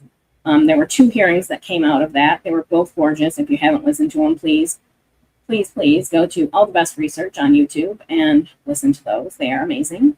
Mm-hmm. And Ro, could you drop some links on that? Yeah, please, for All the Best Research. Thank you so much. I mean, Schnitzel did them too. That's whatever, but yeah, All the Best Research is my team. So not my team, because that's not even true. That's not. But I'm saying, yes, yeah, you know what I mean, because we all work together. We're absolutely. Nice. It's called collaboration. Oh, and honestly, like, it's so nice to be working with everybody. I can't say that enough, except for with the exclusion of one person, obviously. But it's really nice to work. No names mentioned. No names, right? Yeah, but we all do, and it's really nice to have that. Like, here, you grab this, and everybody gets, I don't know, everybody gets to be a part of it. It's nice. Yeah. Anyway, yeah. Anyway, they filed these motions. Jennifer Giamo filed objections. Like I said, these hearings were off the charts amazing. And here we sit right now where they tried then after all that, the first hearing occurs, and you can see that it went very badly for them. Where they're called out for not disclosing the GoFundMe, they're called out for not disclosing, their LLC assets, the fact that they had an Airbnb. Like, there's things that the judge was like, wait a minute, what? And you're going to, once they realize it's going sideways for them, then they, oh, wait, we want to dismiss. Like, it went from, we're totally committed to, we just want to dismiss our case. And that seemed like that was going to happen for a minute. I really thought that's where it was headed. So I was kind of surprised that it's continuing on. I will tell you, I did not feel well the day of the second hearing, and I mean, I really didn't feel well, and I almost didn't log into it because I was just like, this is going to be disappointing, and I don't feel well anyway. And I just, for some reason, I went ahead and signed in. Actually, I know why, because Stephanie was like, "Are you going to listen to this?" And I said, "Yeah, I'll log in and listen." So I did, and yeah, oh my God, I'm so glad I did. I was like, I feel like this is what cocaine must feel like. Like, I was so excited afterwards. Like, it was like a boost of energy. Because we went from, this being like a possible mutual agreement, a stipulated one, like we saw in Laura's case, where they get to dismiss and go on with their lives, to the judge was like, no, I'm not having it. I'll answer that. And then it was now what we have is you have to proceed as if we were continuing this case. So when they go to the judge and say, wait, back up the truck, we want to dismiss, the judge is like, I don't even know if I can do that because you haven't provided me with a full picture of your financial situation, and I need to have that in order to make this decision. And all of your creditors need the opportunity to object to that decision as well. Right. So, and that had not occurred to that point. And they weren't even properly noticed, the creditors. So the court says, okay, we're going to schedule out a dismissal hearing to happen August 6th. And in the meantime, you have to do all the things that you haven't done yet. You have to file your reports. You have to pay your fees. You have to file your amended schedules. You have to give a GoFundMe accounting. Like, there's all these things. And she flat out told them they were in contempt of court right now for not doing what they should have done. Because just because you filed a motion to dismiss doesn't mean everything pauses. You still have to proceed as if it's going to not get dismissed. So anyway, and yes, they also need 21 days for the creditors law, so they didn't give that. It was a whole thing. So the foreclosure can go on now. So at that hearing, we also heard that the judge determined that, because that was Thank you, Lori. That's what that hearing was supposed to be. Thank you. Yes, was the decision on whether or not they would be allowed to extend that foreclosure stay, and prove that they had filed in good faith. And the judge said, you did not prove you filed in good faith. And I cannot extend the stay because you haven't done anything that says that that proves to me that I should do that. So, and legally she can't, right? She has to have a legal reason. It's not just based on vibes. So, and right. We're old and, Ron may or not be sick, so, the judge was like, nope, we're lifting the stay. The foreclosure can proceed. And right now, so my brain's going to itch. Hey, Lauren. A lot of people believed that the foreclosure was scheduled for July 28th. I disagree with that standpoint. Okay. Mainly because I understand the administrative process in the back end of how a foreclosure sale gets scheduled, and I just didn't see it happening in that time frame. Okay. And then we found out that no, it's actually extended a little more.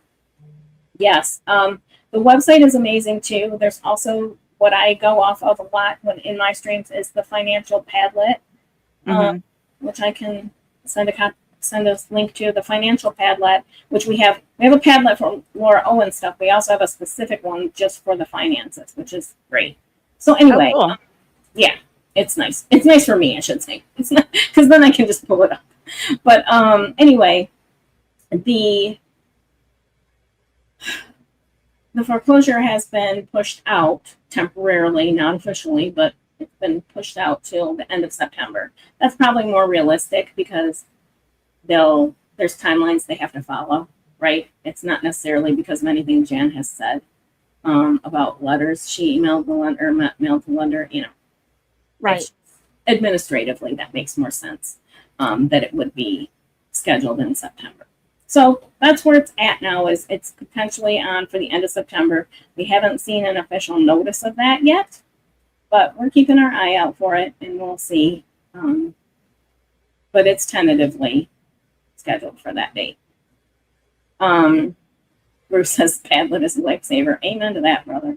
And Volo too, like seriously. But right, yeah. There's Apparently some we're- really great resources in this community, and really does show like how you can come together for good and Yes. help push some of these cases along. I mean, this is one of the fun ones, I think, you know, as far as like true crime and court junkies. I mean, you kind of get both. I mean, you get this whole salacious pop culture kind of story that turns into 14 felonies. Then we get to see that process go to court and how long it takes. And then we get to see what people do when they're trying to avoid going to court and all of that, which is bankruptcy. Because you get to stay all your court cases and you don't have to pay anything. Exactly. So if you're just coming in here, this is the reason why we're talking about the bankruptcies at all. Like, we don't care about anybody's finances. Like outside of it, right. It is we have seen that it has been weaponized in a way to avoid paying for, fees, sanctions, whatnot. Yeah, and that's absolutely it. It is an escape from accountability.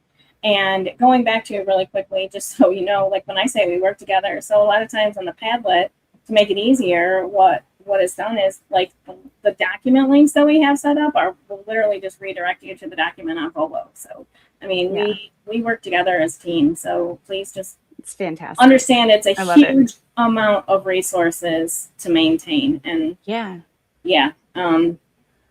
for no benefit. Nobody makes anything off of it, right? It's just a lot of work. It is a lot of work, but it's so helpful. Yeah. Anybody who really wanted to dig into the story, I mean, what a great resource to have. Oh yeah.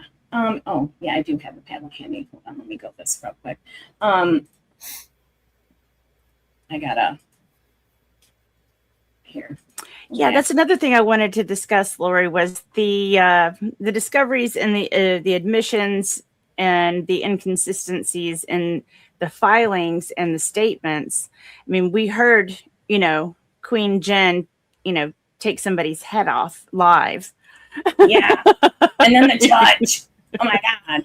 Yeah. Judge was like, I am not having it. Like, oh, yes, ma'am. And here's the thing. And this is, I think, a consensus amongst the people, that I talk to, is that honestly, she probably just wanted to get these people out of her hair, right? Like there's not a whole lot that's probably collectible against them.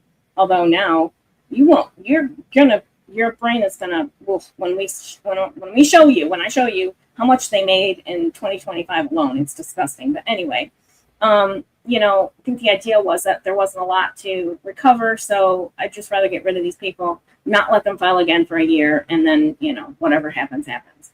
And then the judge was like, no, actually, we want to look into this and that a little further. Now that that's been said by the judge, I absolutely believe it is game on for Miss Giammo. I believe that she will absolutely do what the court wants her to do, and is no longer looking at it in a I would rather get it dismissed kind of situation, right? I absolutely think she switched gears after that. And that's just my opinion. Again, based on how I think it would work in a trustee court, professional relationship, that if the court wants you to look into stuff, you're going to look into stuff.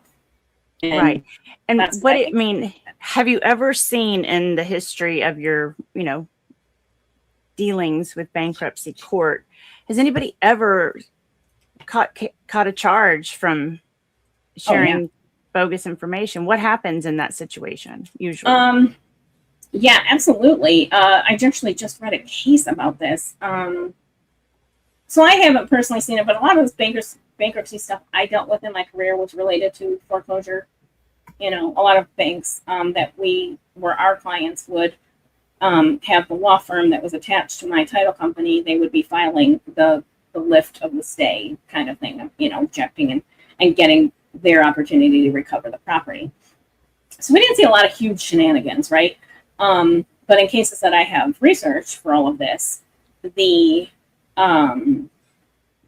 find out is absolutely prison, right? Like there was a gentleman who had his father buy his girlfriend's wedding ring or engagement ring. It was like a $90,000 engagement ring. He gave the money to his father for his father to buy it.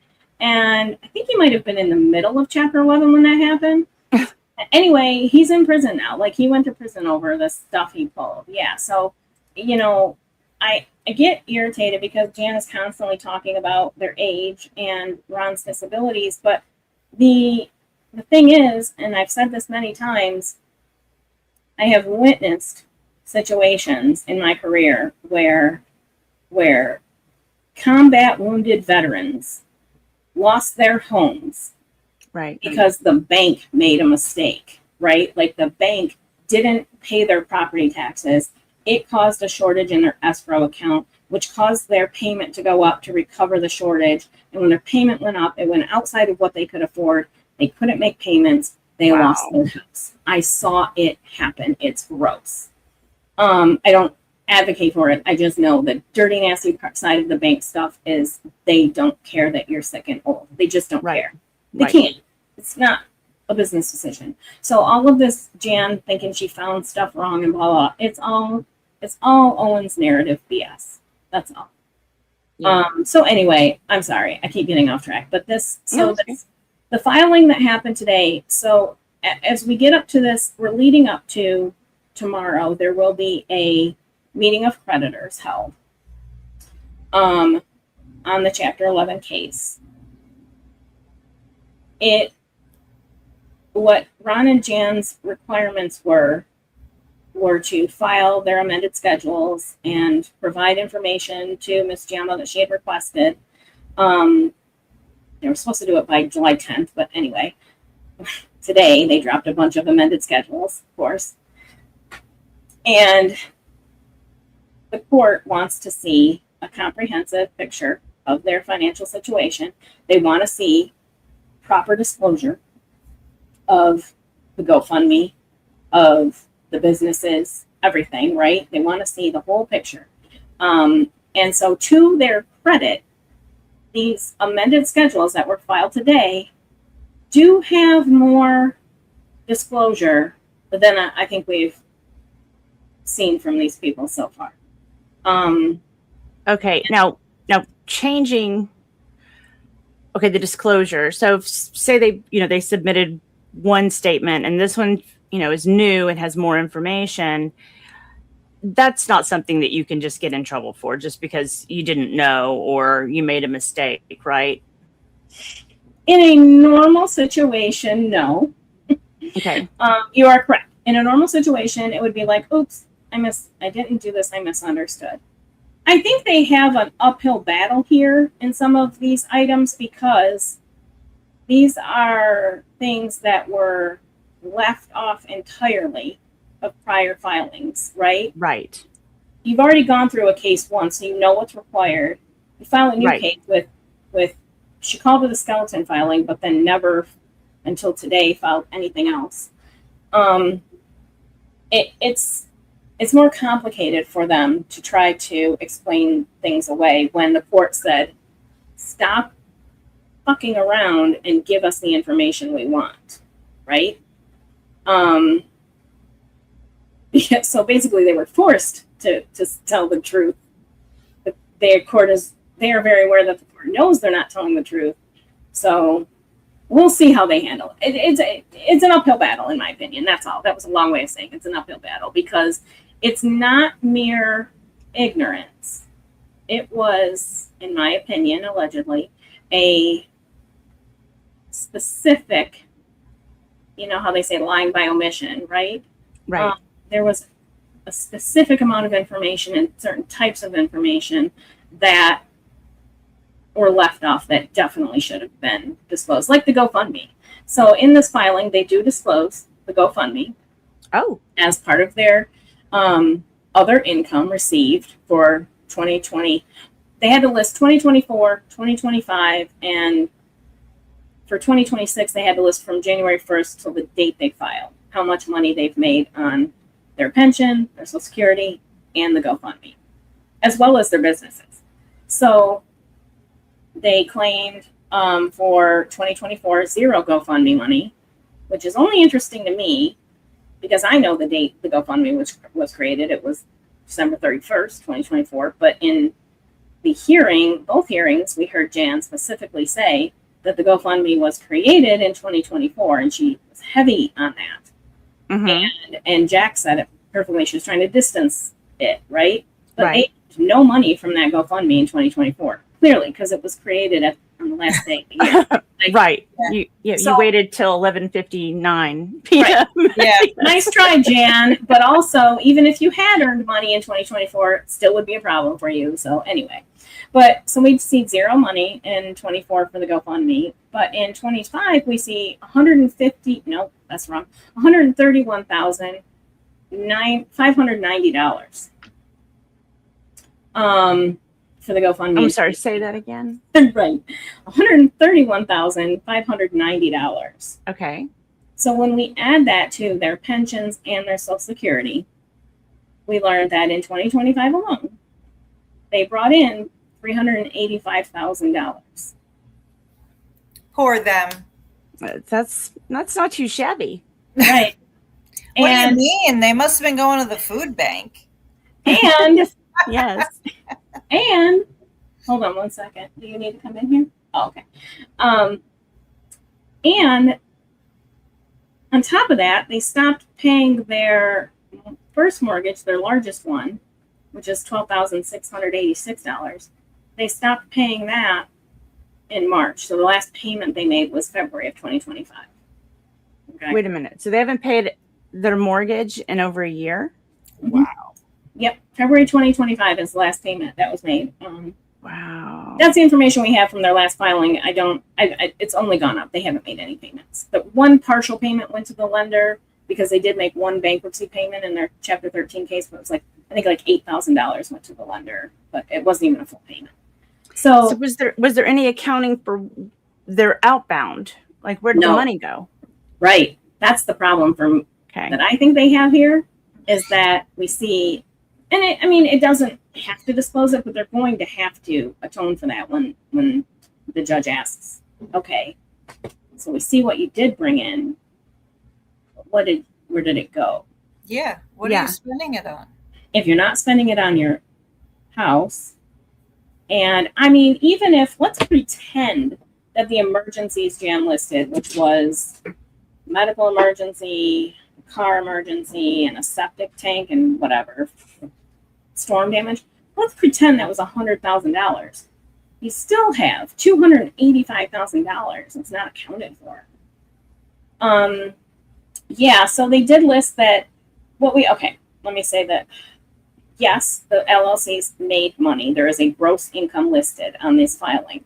However, what we don't know for that same time period, which is 24, 25, and half of 26, we don't know what their deductions were out of that.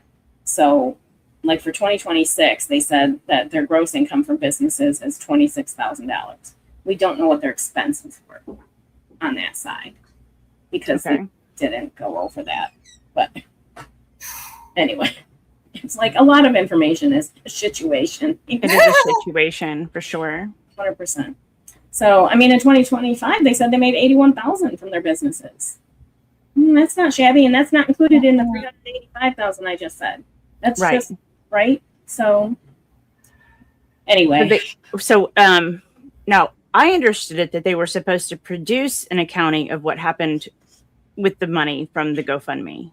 Yes, and that is something we won't see because it's a forensic accounting supposedly that they have to put together for the to account for where the GoFundMe money went.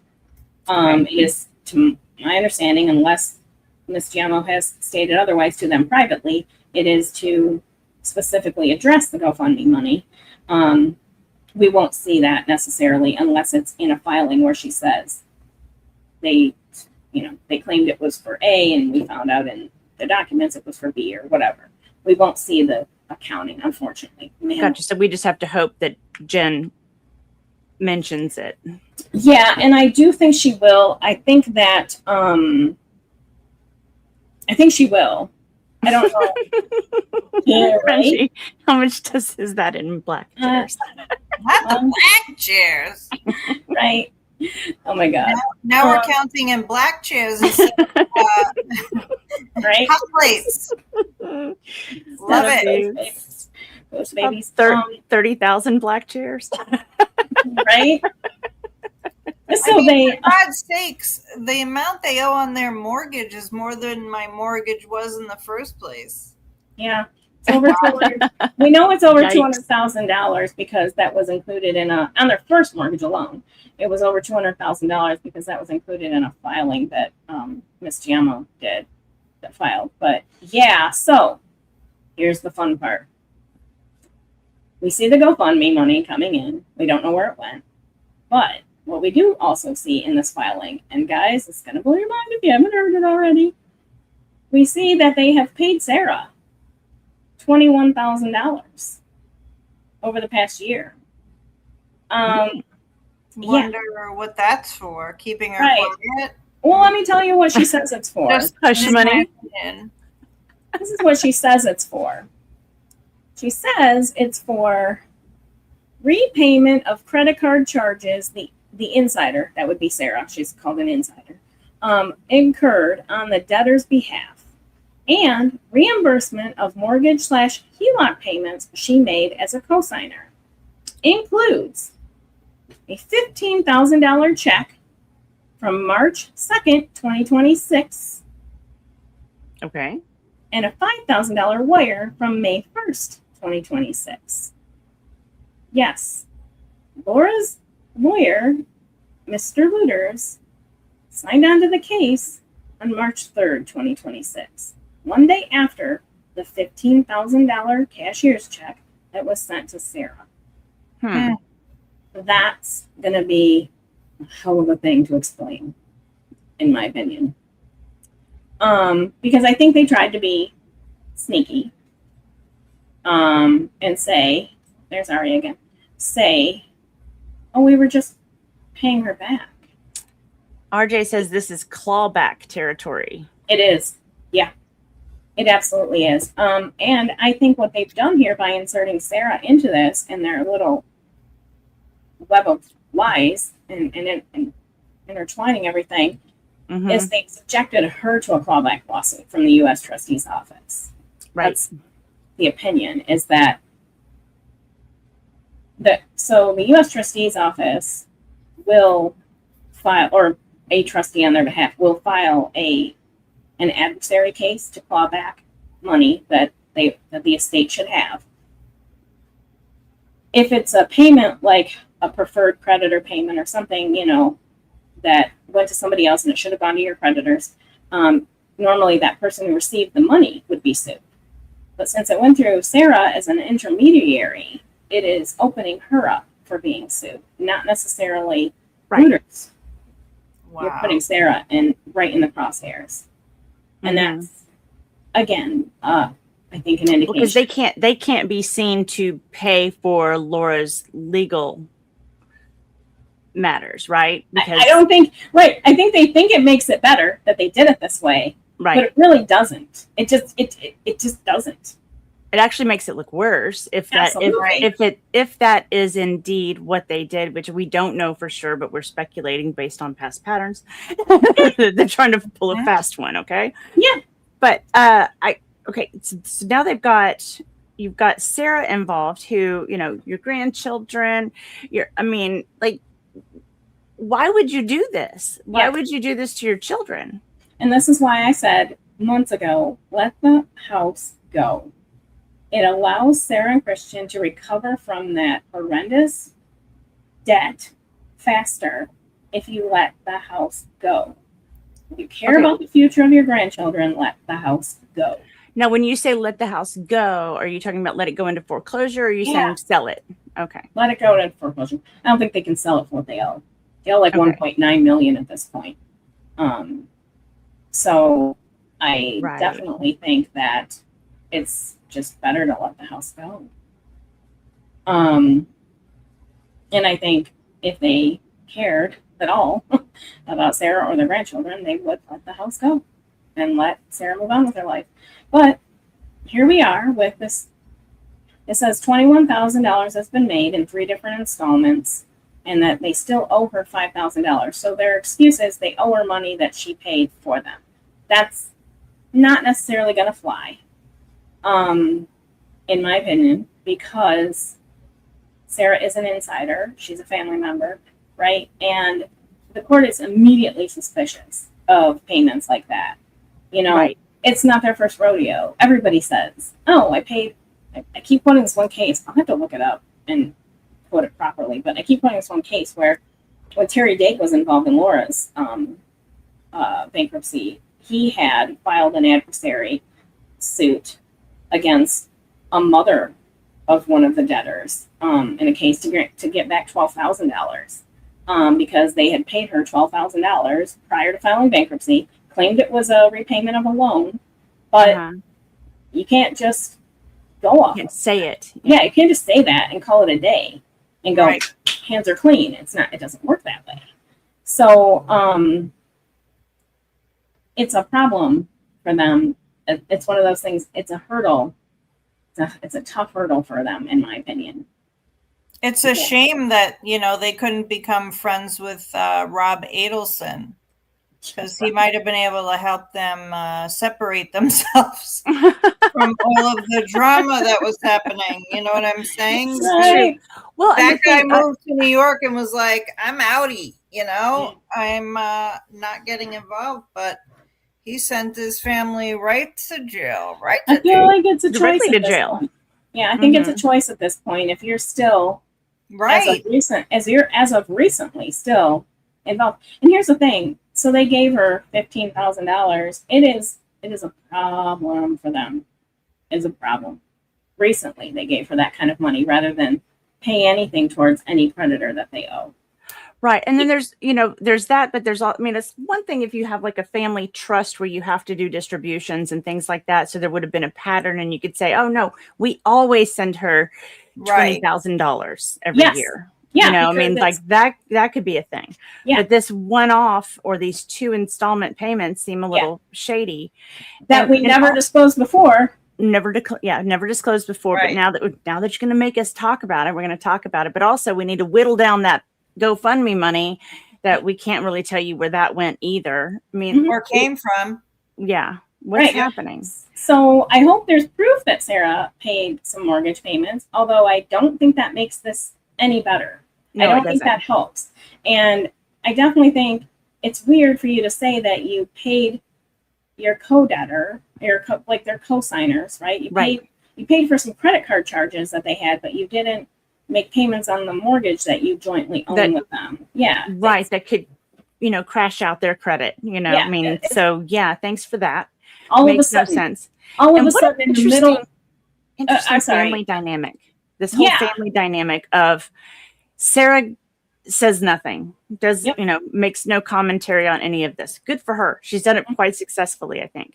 Mm-hmm. But then do this to her. Yeah. Right. And like I said, at this point, I'm having a harder and harder time believing it's not by choice. And it's dangerous and risky, in my opinion, because. And her husband, too, is now going to get roped into all of this. I mean, he's not going to go unscathed either. And at some point, as the husband, too, wouldn't you be like, at some point, we need to back off this? Like, this is going to crumble us, financially. You just don't know. There's like no self-preservation at all involved. And it's wild to me that's the case, because again, it's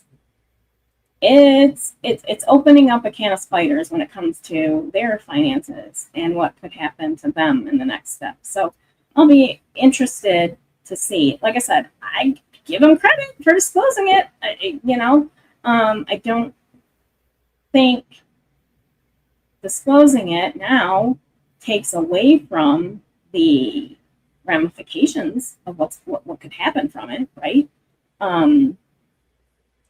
Sarah schemes. Do we have Sarah schemes? I'm glad the check didn't say for being the face of the company, because then Laura would have went crazy and been like, what has all this Botox been for? Well, and If what's, Yeah. Sarah's the face of the company, that's my job. Well, Sarah You know is the pretty one. you know what's funny to me? I just realized this. Huh. So in one part of this form, they say it's $20,000. In another part, they say it's $21,000 in 3 separate payments. But the 2 payments alone equal $20,000. Oh my God! It's just every little. There can't be one direct answer in any Right. file. Well, Right. And I agree because with when Teresa. you lie so much, how do you keep up with it all? You know what I'm Yeah. saying? So you always end up telling on yourself. Too many lies. Absolutely. Absolutely. And so we do see a disclosure of the Airbnb property in here. Oh, Yep. I thought that was no more. It isn't, but they did have to disclose that it. So it says the question is, within 1 year before you filed bankruptcy, was any of your property repossessed, foreclosed, garnished, attached, seized, or levied? And the answer, finally, is yes. And they describe the property, and they state sort of what happened. It's interesting the way they describe it, but it's fine. So they did disclose that. Good on them. I don't think they gave dates. Did they give dates? No. Oh, yeah, they did. 12/23/25, which was in the middle of their Chapter 13. They're going to love that. And then the next most interesting thing to come across, because there is more, is that the question is, within 2 years before you filed for bankruptcy, did you give any gifts with a total value of more than $600 per person? And finally, again, we have an honest answer, supposedly, on this form that says yes. And so, gifts with a value of more than $600 per person. Person to whom you gave the gift is Laura Owens. That's my dog, Ari. She's being very dramatic right now, but it's that when she's not sleeping, she's being dramatic. Yeah. She's super cute. She's super cute. She is a love bug. Like, she is just, we love her to pieces. She is. My 3 triplets would be bouncing all over the damn place. Yeah. Right. Yeah. She's low energy, much like me. I love it. So anyway, the recipient is Laura Owens. The description of the gifts is ongoing monthly support of $1,634 a month for living expenses, including vehicle lease and insurance. And for 2024 and 2025, oh God, this is still weird the way it's explained. 2024 to 2025, it says $19,608. And then the same thing for 25 and 26. So they're saying they paid Laura $19,600 a year in gifts as living expenses for her vehicle lease and insurance and other items. So, Okay, so that's just the vehicle related. Yeah. Okay. The new So that vehicle. doesn't, they could have included housing her, I guess. Yeah, it's here, let me do the math again real quick because we have the actual. Broken systems, broken trust. We don't remember how you got here either, but welcome. We love having you. Welcome. We're just hanging out, talking about criminals doing criminal things. Yeah. We like talking Like about filing their bankruptcy finances. to avoid paying for court. Their finances. We like to dig deep. Let me go into their expenses real quick here. They did disclose their expenses a little better. And while we're here, don't forget to hit the like button. And hey, replay crew, how That's you right. doing? Hey, replay crew. Yes. Thanks for sticking around. It says here that where'd it go?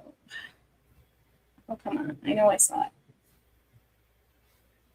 So right now, if you're just tuning in, broken systems, broken trust, we are covering Laura Owens, the 14 felony indicted serial pregnancy faker. Yes. And her parents. And her parents. Why not? And her sister. So the vehicle lease is $674 a month. Okay. Wow. For a Yeah. Kia? No, it's a Nissan now. Oh, it is a Nissan? Yeah. Oh, is this her new one? Yeah, I'm pretty sure. I mean, Okay. that's just, yeah, I'm pretty sure. Yeah, dismiss your bankruptcy and then go get a new car. Good I'm for you, girl. sorry. I don't Plus- understand. Like, buy a freaking car. Don't get a $700 payment every month. What the? Oh, Yeah. for the love of I God! don't know. Who knows? I own my cars for like forever. Okay, Lord. Like Yeah, same. forever. My husband has decided that in our older ages, we're going to lease because he doesn't want to work on the cars anymore. And I'm like, but you don't work on them now, so it's fine. But you don't do it now. Like, we pay people anyway. We pay people anyway. But I mean, I get his point. So anyway, so the car and the insurance on the car alone are $1,056 a month. So what, 5 something left over would be what they would, yeah, little almost $600 would be left over to pay every other one of her expenses, which is interesting because in Laura's bankruptcy case, she filed a declaration that said that she received Okay. approximately $4,500 a month from her parents. So, which is true. But that's weird that she didn't claim that she had income Right. on her filing for bankruptcy. No, she did not. She ended up having to correct it because Miss Gemmo held her feet to the fire on how are you paying your bills? Like, how are you living? without- Mommy and daddy. Mommy Right. and daddy pay my bills. Yeah, Oh yeah, that's right. Don't forget Barry's boot camp. right, Yeah. exactly. Like, we're not talking about that, which it really is. I don't think it discloses that again, which is crazy. But so we see that, like I said, that other disclosure of what we're paying our daughter. It does not match other numbers in their filing. It just doesn't. Nothing they say makes sense. In their Chapter 11, in their initial Chapter 11 petition, I am in the black chair. Share. Um, Rosie, we gotta stop doing that. We keep doing it at the same time. The black. Yeah. It's We horrible.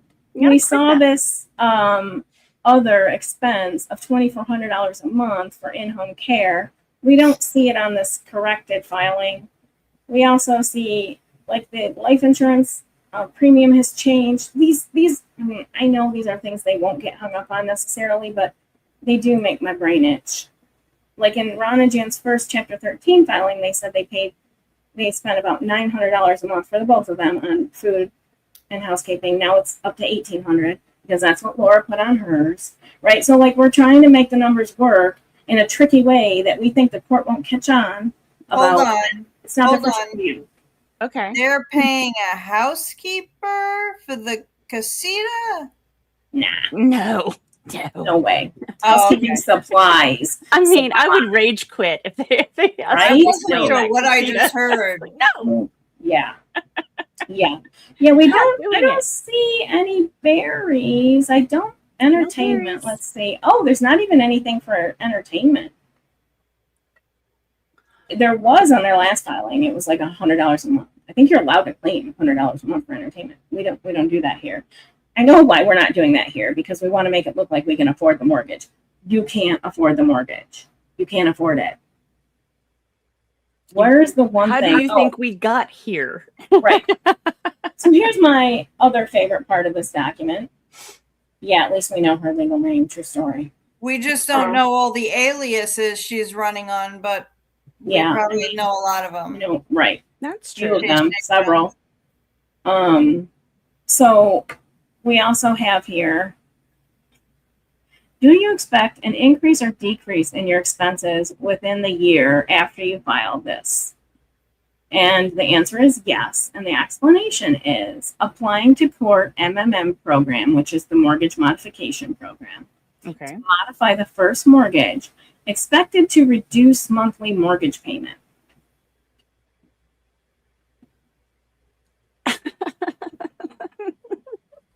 How?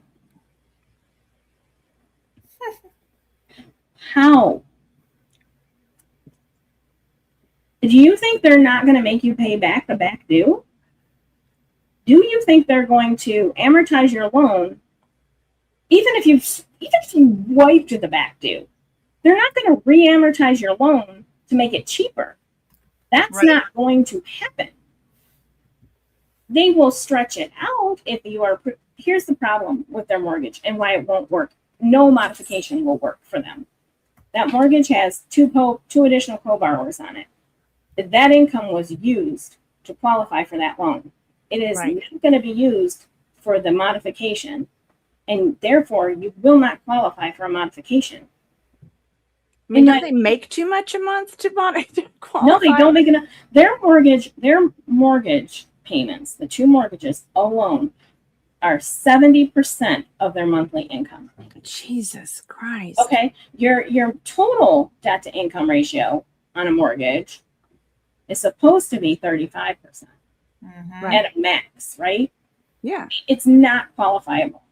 It's not doable, and it's not just a matter of trust us, bro, right? We're gonna buckle down.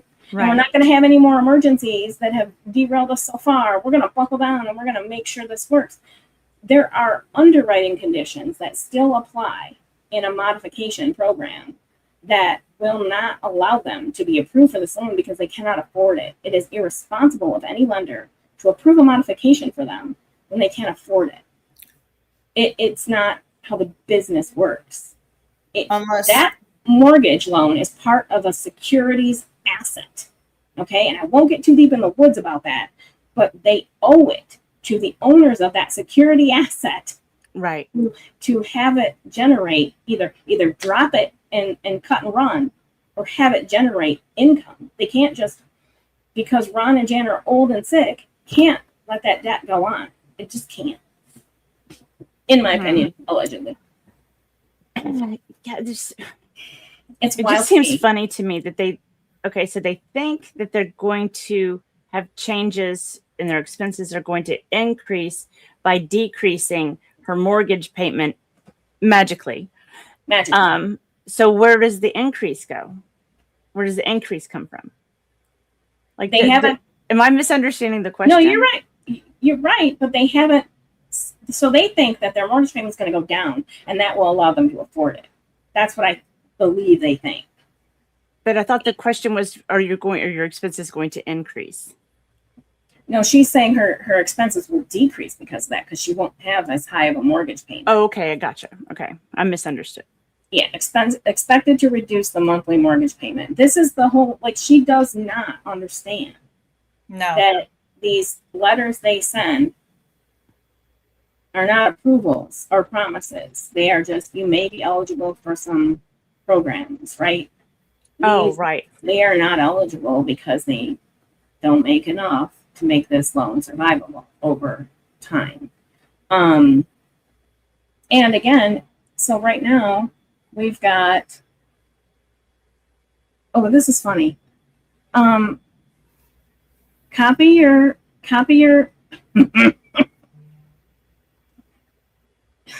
your monthly income, your monthly net income is $21,170.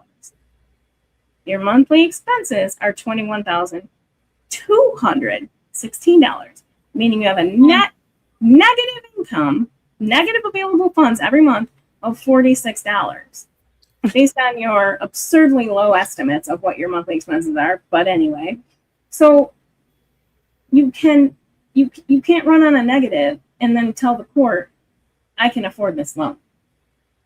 Like, why would you want to afford that loan if that's the situation? And I mean, just age. There's communities that have nurses available on the facility where couples can go. I mean, like senior living, you don't have that big ass property to worry about. So much cheaper, right? Yep. I mean, and so Eric says that they proposed paying an extra $3,000 a month to pay down the arrears, making their total payment $15,000. Right. So again, we're just working off what. So they proposed that on their Chapter 13, and they couldn't even make that. But like, we're not even accounting for the back due. This is just based on straight up what the principal is. And it seems like, I mean, they must have been getting this credit based on who Ron was and nobody really diving that deep into the truth of it all, because there's no way you just walk into someplace and they're just like throwing credit at you. That's not how it works. But I have to believe that somebody was looking the other way and saying, oh, they're making this amount of money, we'll just give them credit. Like even Laura walking into any place and just like, put it on my accounts. Right. I've never had an income, but put it on my accounts.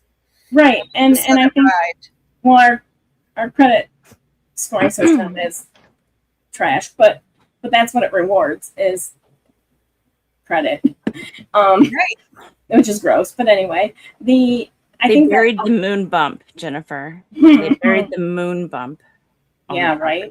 I think that their credit cards were older, right? They had them for a while. I think that because there's newer debt in there that like these what I call payday loans that they were taking out, Right. That were newer, as recent as April of 25, right before they filed for bankruptcy last time. And so like there's those kind, you see that evolution, right? And then you also see that Sarah and Christian have to be added to the house, because what happened, where they went wrong in Arizona was in October of 22, they pulled a huge amount of equity out of that house. They took out an additional $600,000 in equity from that house. What else was happening in 22? 22 was right before Clayton. And I don't know. After Greg. After Greg, yes. After Greg, before Clayton, and also kind of simultaneous with Sean Roanhouse going on, right? So we see that happen, and that mortgage was a hard money mortgage. That was a short-term, probably high interest, balloon payment having mortgage. And so then we see this rush where Sarah and Christian are suddenly added in 2023 because we've got to pay that off. We can't afford the balloon. We've got to pay it off. And the only way we're going to qualify is if we add Sarah and Christian, right? Because you can get a hard money loan under questionable qualification circumstances. But they care. They have property secure it. But paying it off is the problem. Right. Good question. I mean, she had a couple of medical expenses on her. Maybe it was the horsey competition against the 11-year-olds. Right. I'm not sure. Yes, could have been. Right. And they, Hey, Ree. Good to see you. Yeah. So anyway, that is, I think, what snowballed their situation in addition to whatever other debt they were carrying with them. We know they had that storage facility in San Francisco. They were paying $750 a month for old mattresses and books, I guess. And so things were snowballing for them already, right? And then they did that, and it was a bad decision, and it just made things worse. So if you think about it, this $385,000 we talked about that they had in 2025 doesn't even, like, that's not considering they had about over $800,000 of money that came into them in 2022. Where did that money go? Like, these people can't hold a dime to save their lives. I don't think that they contributed to Sarah's wedding. I could be wrong. Maybe Sarah made good money. I mean, she was working for an ad agency in New York. Is that correct? Yeah. I will say, I'll put it this way. I don't have any knowledge of that either way. It doesn't match up. I think, what she get married in 21? So the timeline doesn't quite match up with anything they did financially, mortgage-wise. I don't know. I'm just curious. I mean, like, how many attorneys did Laura go through in 2022? Right. Yeah. I think Greg racked it up one time with like 16. It was a lot. Yeah, she's gone through quite a few. But I'm just curious if there was some court stuff with Greg. Yeah. There's definitely still stuff going on. I mean, there was still stuff going on with Greg up through when she was filing Clayton's case. There was still stuff going on in Greg's case. So yeah, that case lasted 2 years, which is insane. And most of those attorneys, you have to pay retainer fees. So then you pay those retainer fees. You don't get that back when you're like, oh, I don't like the way you're taking, you want me to take accountability. So I'm just going to drop you right here. Like, you don't get your money back. You have to pay the next one's retainer. And I think by now you have a lot of attorneys knowing what your deal is. And I think also, yes, like you might start to get a reputation, which is why you might call around to 26 different bankruptcy attorneys in the area and not get anybody who wants to represent you. Exactly.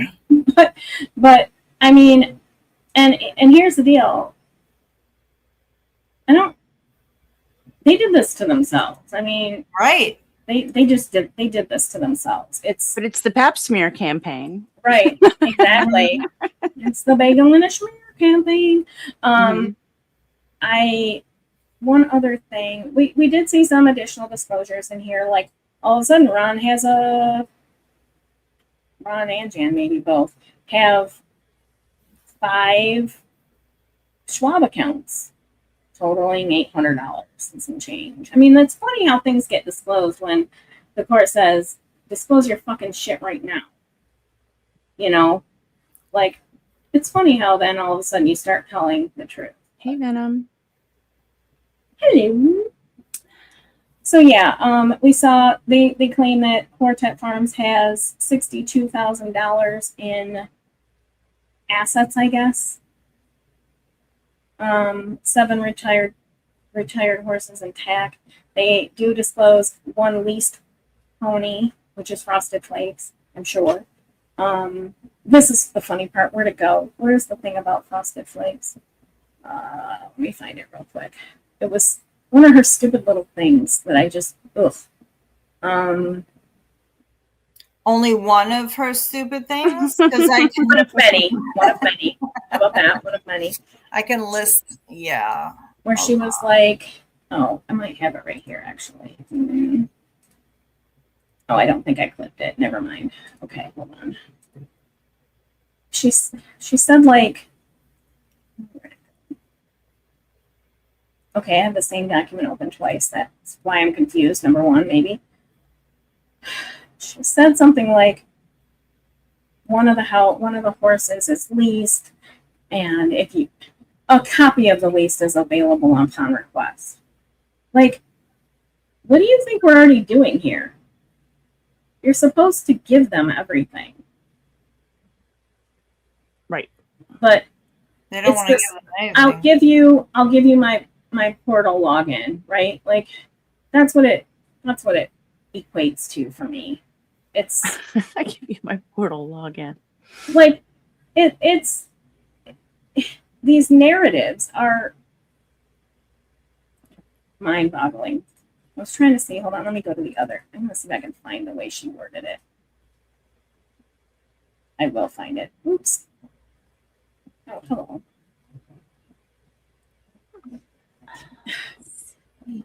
They also added like a bunch of different creditors that are paid off, which is so strange. I don't get that either. They admit there's some that aren't disclosed that we definitely know should be on here. It's wild. Ari's back. Okay, well, I don't know where it was. Oh, how about if I just search for it? Liz Barnes says the E in Frosted and Flakes makes it prettier. Oh. LOL. Yes, always.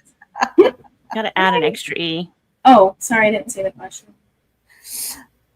Oh, yeah, this one's from Rob. It's Hey Rob. Yep, Hey Rob. Would you know what concerns are made against the lender mortgager that questions are waiting to be answered?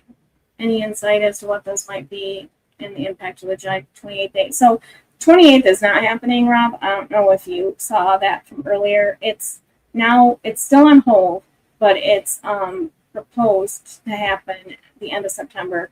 I think the 29th. I'm getting the dates mixed up. It's either 26th or 29th. I want to say 29th. Which is more on par with the administrative aspect of how a foreclosure sale would have to happen.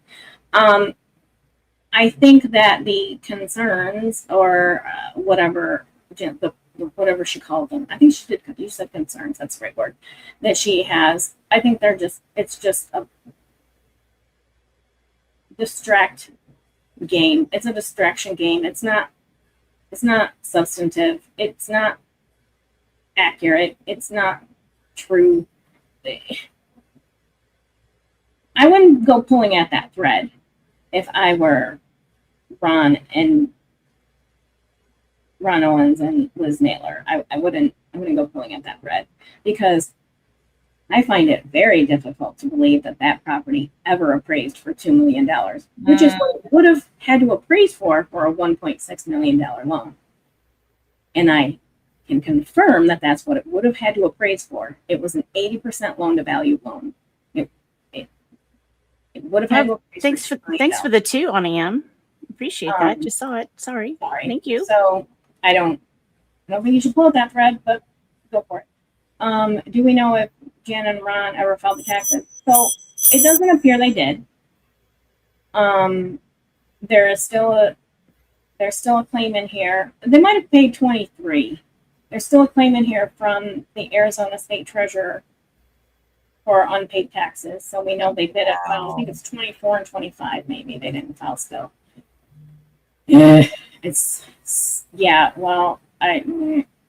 So Wow. the estimate is Maybe 1.9. Okay. maybe that's where Laura got her advice. I didn't know I had to file taxes. I don't make any money.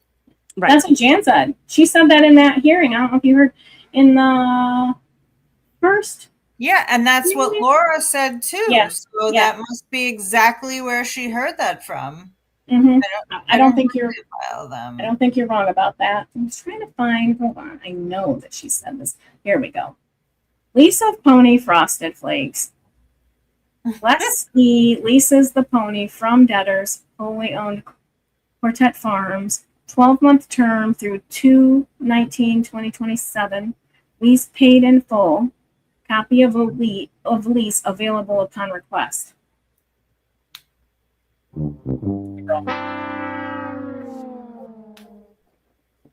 It's horrible. This isn't a resume. Okay? Like, Hey, Dollar, thanks for being a member for 11 months.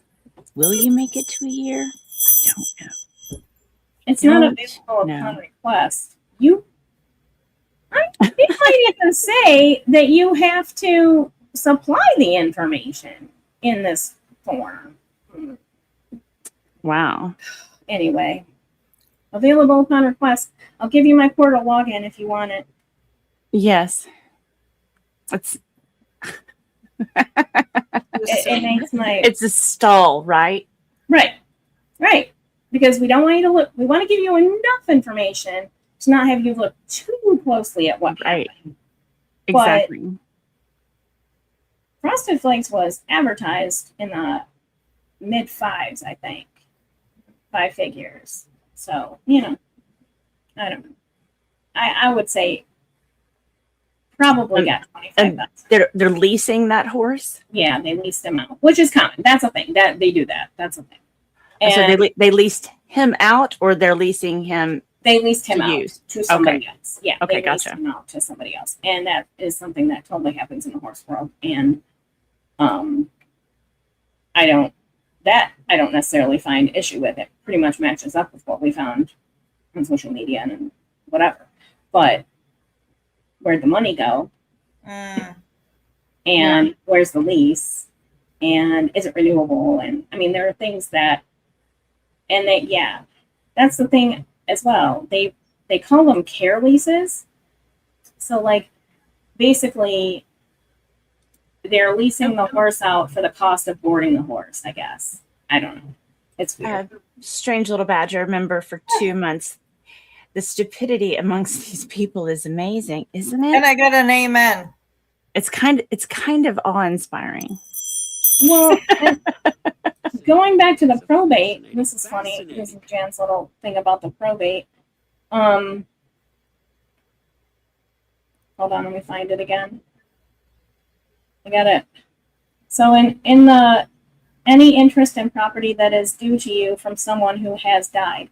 So we don't actually check the box yes or no. We don't do that because why would we complete the form accurately? But anyway, we see where it says antique furniture / paintings, mother's estate. I'm assuming died D 2011, and then in parentheses undistributed. Undistributed because you won't go to New Mexico and pick it up. It's not undistributed. The trust is closed. The estate is closed. It is distributed. You just won't go pick it up. So there's another expense that you should be paying that you're not accounting for because it's in temperature controlled storage. But anyway. Venom, welcome to the Flockers, new member. What the hell took you so long? That's not annoying at all. Thanks for joining. I feel like some people's grandchildren might have more savings than Ron and Jan here. We've got 2 Charles Schwab accounts totaling about $270. That's great. Oh, I think so. Remember this before? Yeah. Yeah, I think so. Yeah, because there was a lot of money. Yeah. A lot. Yeah, I absolutely think so. And, like I said, citizens are allowed to report fraud to the trustee's office. I'm not saying go do it. I'm just saying you're allowed to. So, for everybody talking about the heat, oh my God, it's so. Hey, Sticky Widget. Oh, hello. Yeah. So, and then, like I said, we learned about a new bank account. Ron has a credit union account that has $5 in it. $5? They've got $50 cash. Oh, 50. And Liz Max has $1.95 in that account, and $1.95. Nobody told me has $3.25. Yeah, like, okay, people. Can you just close the accounts already? I mean, right. What are you doing? Yeah, and I think that they will have to provide, like, oh, here's another one. Oh, another little bombshell. And this doesn't. Okay, this is weird. Government and corporate bonds and other negotiable or non-negotiable instruments. Negotiable instruments include personal checks, cashier's checks, notes, money orders. Okay, it's saying you have to disclose those things. They check the box no, but then they list that they have $7,000 in cashier's checks. For what? For who? For why? And that's very old school way to keep your money. I mean, it's and again, these bank balances don't make any sense for people. So we got, what is our total bank balances? Actually, let's add that up real quick. I'm gonna round, but it's fine. +4 +2 +5. Why would anyone insert themselves in a case that has zero to do with them? I'm turning my camera off for 1 second. Go ahead. No problem. Yeah, so good question. We've got in the bank, we've got $5,583 total. When we make $21,000 a month and we have not paid our bills, where the F is that money going? What do you mean? Where is the money going? You only have $5,500 in the bank. Let's round it up. Let's say $6,000. Where is your money going? You are going to have to answer questions that you are not prepared to answer. That's. I can't wait for it. I'm excited because I am looking forward to it. Definitely, I'd like to hear. I'd like to hear some more about this connection to especially like how they explain their expenses, given that they had the bonus from the GoFundMe. I think that they will do a classic. They will do a classic. I think narrative about it, right? I think it'll work out as well as it has so far, because this is not the court's first rodeo. It's not the UST's first rodeo. They know how to identify manipulation in documents, and they know what to look for and where to look for it. Right. It's not.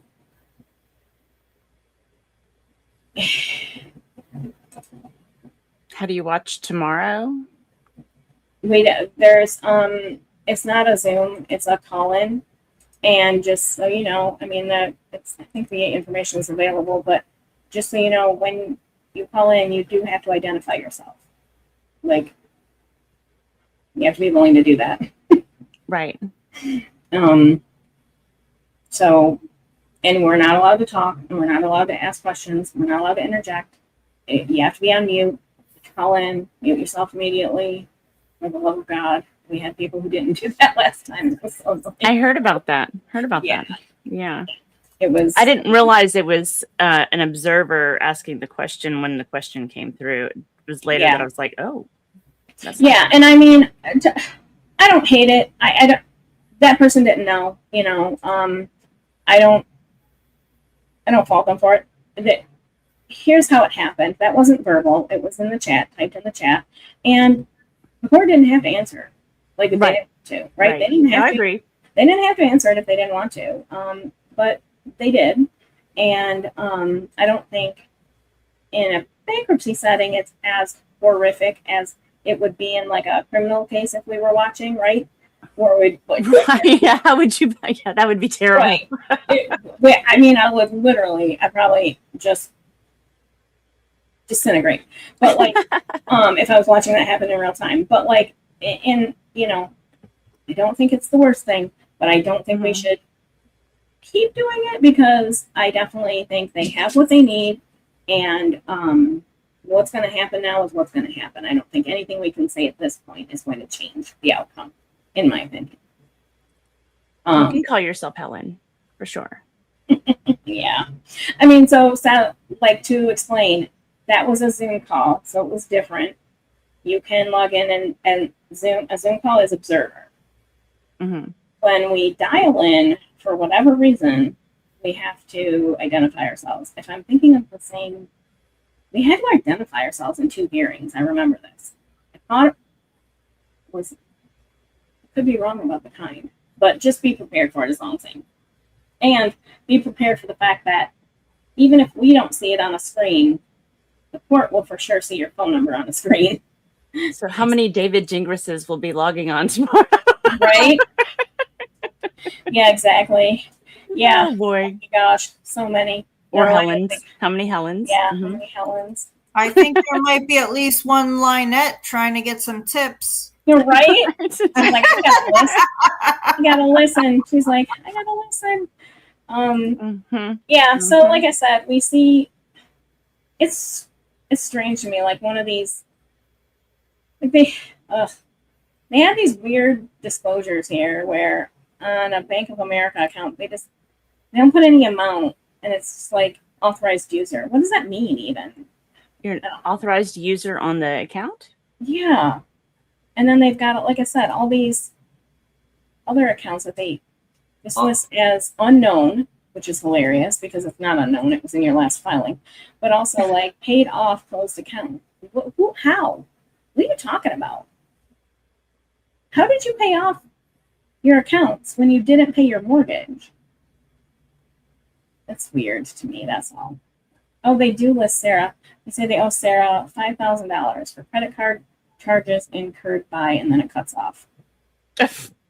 Because they can't work the computers. Okay. Well, they also just don't want to admit it. I mean. Right. Well, and it, regardless. My opinion. It doesn't look good for you, regardless of what it is. It doesn't look good for you. But go ahead and try to explain it away. I don't think that's going to work the way you think it is. But you can try. Right. You can certainly try. I don't know. Did they list their really high? Okay, so they have some credit cards that are very high. Like, high amounts. City is 42,000. I thought there was one that was 70 plus. Oh, Bank of America, 140,000. Yeah. I would probably have a heart attack. Yeah. I don't think I could handle that. I mean, yeah, no. And I get it. Again, I think that you can use credit wisely. You can use credit for its intended purpose, right? Like we do it. We use a credit card every month for like our expenses throughout the month, and that way our checking account earns. It's a high yield checking account. It earns interest for the month, and then after the first of the month, I pay off that credit card that I used all month, and the cycle starts over, right? Right. And you get points with the credit card too. Thank you. I have airline points, and now I'm getting hotel points on a different one, right? So, so I didn't pay any interest to those cards. I earned interest on my high yield checking, and I earned points of value. But I can't imagine, I can't imagine even getting close to the credit line. Like I have 8% usage, I think. My entire credit, all my credit, it's like 8%. I can't imagine. And I'm not saying that people don't have to live a little closer to the edge. Absolutely, that is the case for a lot of people. I get that. This is unhinged chaos is what it is. It's not typical. And I wonder, were these business credit cards or were these personal? Because authorized user could mean a couple of things. But I do have two. Yeah, sorry. I'm glad, Rob. They have two listed as business cards, and that matches. I think it was just two in the last bankruptcy as well, listed as business cards. One was Liz Max, and I don't know what the other one was. I don't think it told us even. The way it was listed, it was weird, but it did say business. There were two business ones. The authorized user one, I don't know. And okay, so here's our other issue with these documents. It doesn't show the account numbers, so we don't have a good way of like comparing with the information that was on previous filings to go. I mean, we can look at amounts on some of them. Like this one, it says Bank of America, $29,000. I'm pretty sure that's the WizMax credit card. Even though it doesn't. Because sometimes they don't have actual people tied to them because they can, give it to whoever, needs it for the day type of thing. But I can tell you, like when it came to my personal accounts, my mother didn't have any credit cards, and I was like, well, you can't leave the house without a credit card. God forbid something happens, you need to have. So, I would add her to my account, but she was not a creditor. It was just like, you can spend on this card as much as you want. You are not, it's not hitting your credit report. There's none of that. It's just me saying, here's a card with your name on it that says you can use it at will. And usually the person's name is attached to that. Right. Yeah, that's business. It's a little fishier with the business accounts. Yeah, with the business, it would still have, in my opinion, a somewhat of a personal guarantee attached to it. From the company. Yeah. Right. Not the individuals. Right. Right. Which in this case, in a Chapter 11, they would have to disclose it. Like it's still part of their debt because. Yeah, they'd have to say who exactly was using all of the cards because they still owe all of that money. Just because I handed a card to Roz and said, here, get your gas, do whatever, your expenses, whatever you take someone to lunch. Mm-hmm. I still, as the business owner, owe that money. So, whoever used it, that's still, unless you're saying it's fraudulent, which you would have to then claim. It was fraudulent. You would have to file a police report. Yep. It would be a whole thing. You'd have to jump into that. And it's, I don't know. I don't know what that means to them. It's strange to me that they decided. It's also kind of like that document dump or information dump kind of thing where if I include a bunch of nonsensical information, it takes you too long to figure out what is extractable and important. It's a game. And sometimes if they remove the user, right? If they remove, if I say, oh, Rosalind no longer works here, and I take her, I take the card back, and then that can sometimes come back as authorized user or unknown user, because now it's sitting in a status where, she's no longer authorized. Right. So, usually they'll send you a bill though if you. It'll still come back to me as the business owner, right? Mm-hmm. I will still, be have to pay that money back regardless, unless Rosalind stole the information, went out and bought a bunch of stuff that was not right. business Now related. There's going to be a rumor I did that. Right? It was not business related. She didn't buy me lunch, and she just spent all my money. I'm going to go back here. Where was that where I saw that? Hold on, I want to see something. Where'd it go? It said authorized user. I just lost it. I just had it. Okay, hold on. No, it's not going to. Uh-oh. It's in the fill-in part. Don't show me. I know. Yes, I'm taking credit cards again. So yes, it's true, Venom. Not true.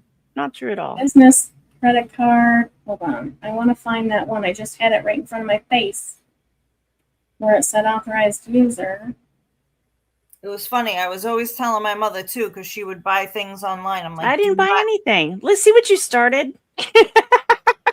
I would always tell my mother, I'm like, whatever you do, don't ever use your banking account card online. You always use your credit card. Do not ever.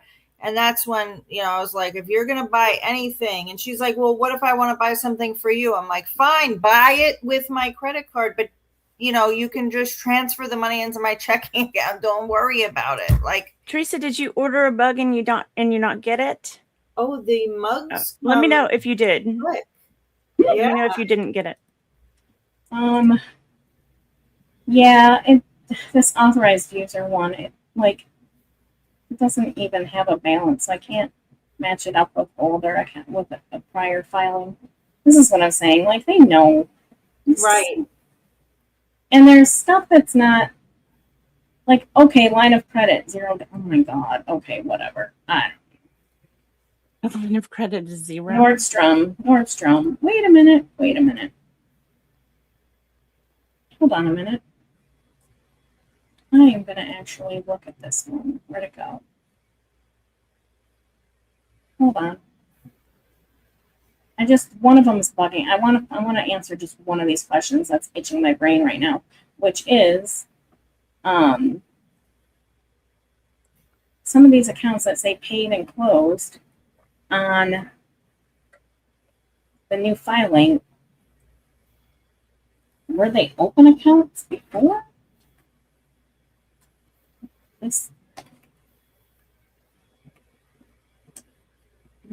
Hold on, guys. Sorry. Our brain itches, people. Please stand by. It does. Please stand by. Please stand by. What I do love about the prior filing, because, again, it was filed by an actual attorney, is that it's alphabetical. Nordstrom is not listed here. Okay. I could have sworn I saw. All right. Anyway, never mind. Brain itch. Alert. Closed. Cancel that brain itch alert. Cancel it. Okay. Sorry. I was trying to. Well, I was looking at like this Best Egg. They have this Best Egg company listed, and it's basically like the same thing as these people. Are you saying Best Egg? Yeah, that's one of the companies they listed on here. Best Egg. Virgin Visa. What? Yes, doing it live. Comenity. Okay. I know for a fact I saw Comenity. Ladies, it is almost 6 o'clock here. I need to. Oh my God! I need to eat. I need to run. Yeah, we've been live for almost 3.5 hours. My goodness! Wow. Holy cow! I'm sorry. It's easy to get into. I mean, it flies by when it's good information, Yeah. But I will, and it's the expert is celebrating his 9,000 subscribers right now. So I'm going to redirect you guys over there. Go and wish him a congratulation. Drop a orange heart in his chat because that's his favorite color. And Orange is Husband's favorite. also make sure you go and check out Tiff's channel and make sure you're subscribed, because sometimes subscribers kind of just fall off occasionally. Just make sure you're still attached. And also all the best research. Yes. So go and make sure you give them some love, because that's what we do around here. We just pass it around the love. Absolutely. Yeah, and then I think Star and I might reconvene later this week. Not sure yet. Not sure. Is it Thursday already? I can't remember No, what's Wednesday. It feels like, so my plan is to possibly do a live tomorrow night after good. after the hearing. After court. Okay. Yeah. And I will be chaotic. I promise that, because I just feel like it's going to be crazy. I don't know. We'll see. Oh, good. I can't wait. I can't wait. We'll see. Looking forward to it. And I guess that's pretty much it. I'm gonna, like I said, I'm gonna redirect everybody over to Expert. If Expert's not your thing, that's okay. Give him some love, and then go about your business. Go about your business. Thank you all for being here. As always, Replay crew, thank you so much. Thank you so much. If you made it this far, congratulations. Right? Thanks, ladies. Maybe you fell asleep. I don't know. Maybe you stumbled into here not knowing how you got here. I don't know. But thank you for being here. Make sure you hit the like, subscribe if you really like the content. And if you really, really, really like the content, don't hesitate to donate to the channel. It's okay. I won't get mad about it. I promise. Trying to keep the lights on, folks. Rosie's got to eat, people. Rosie's got to eat. I'm going to go make a steak. I'm kind of tired of peanut butter.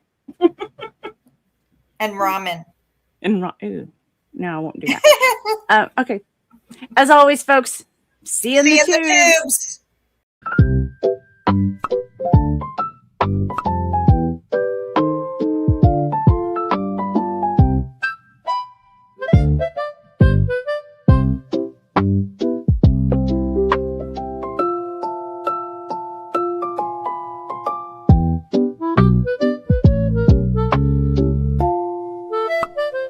Hit the like, make a comment. Buy the merch. Buy the damn merch.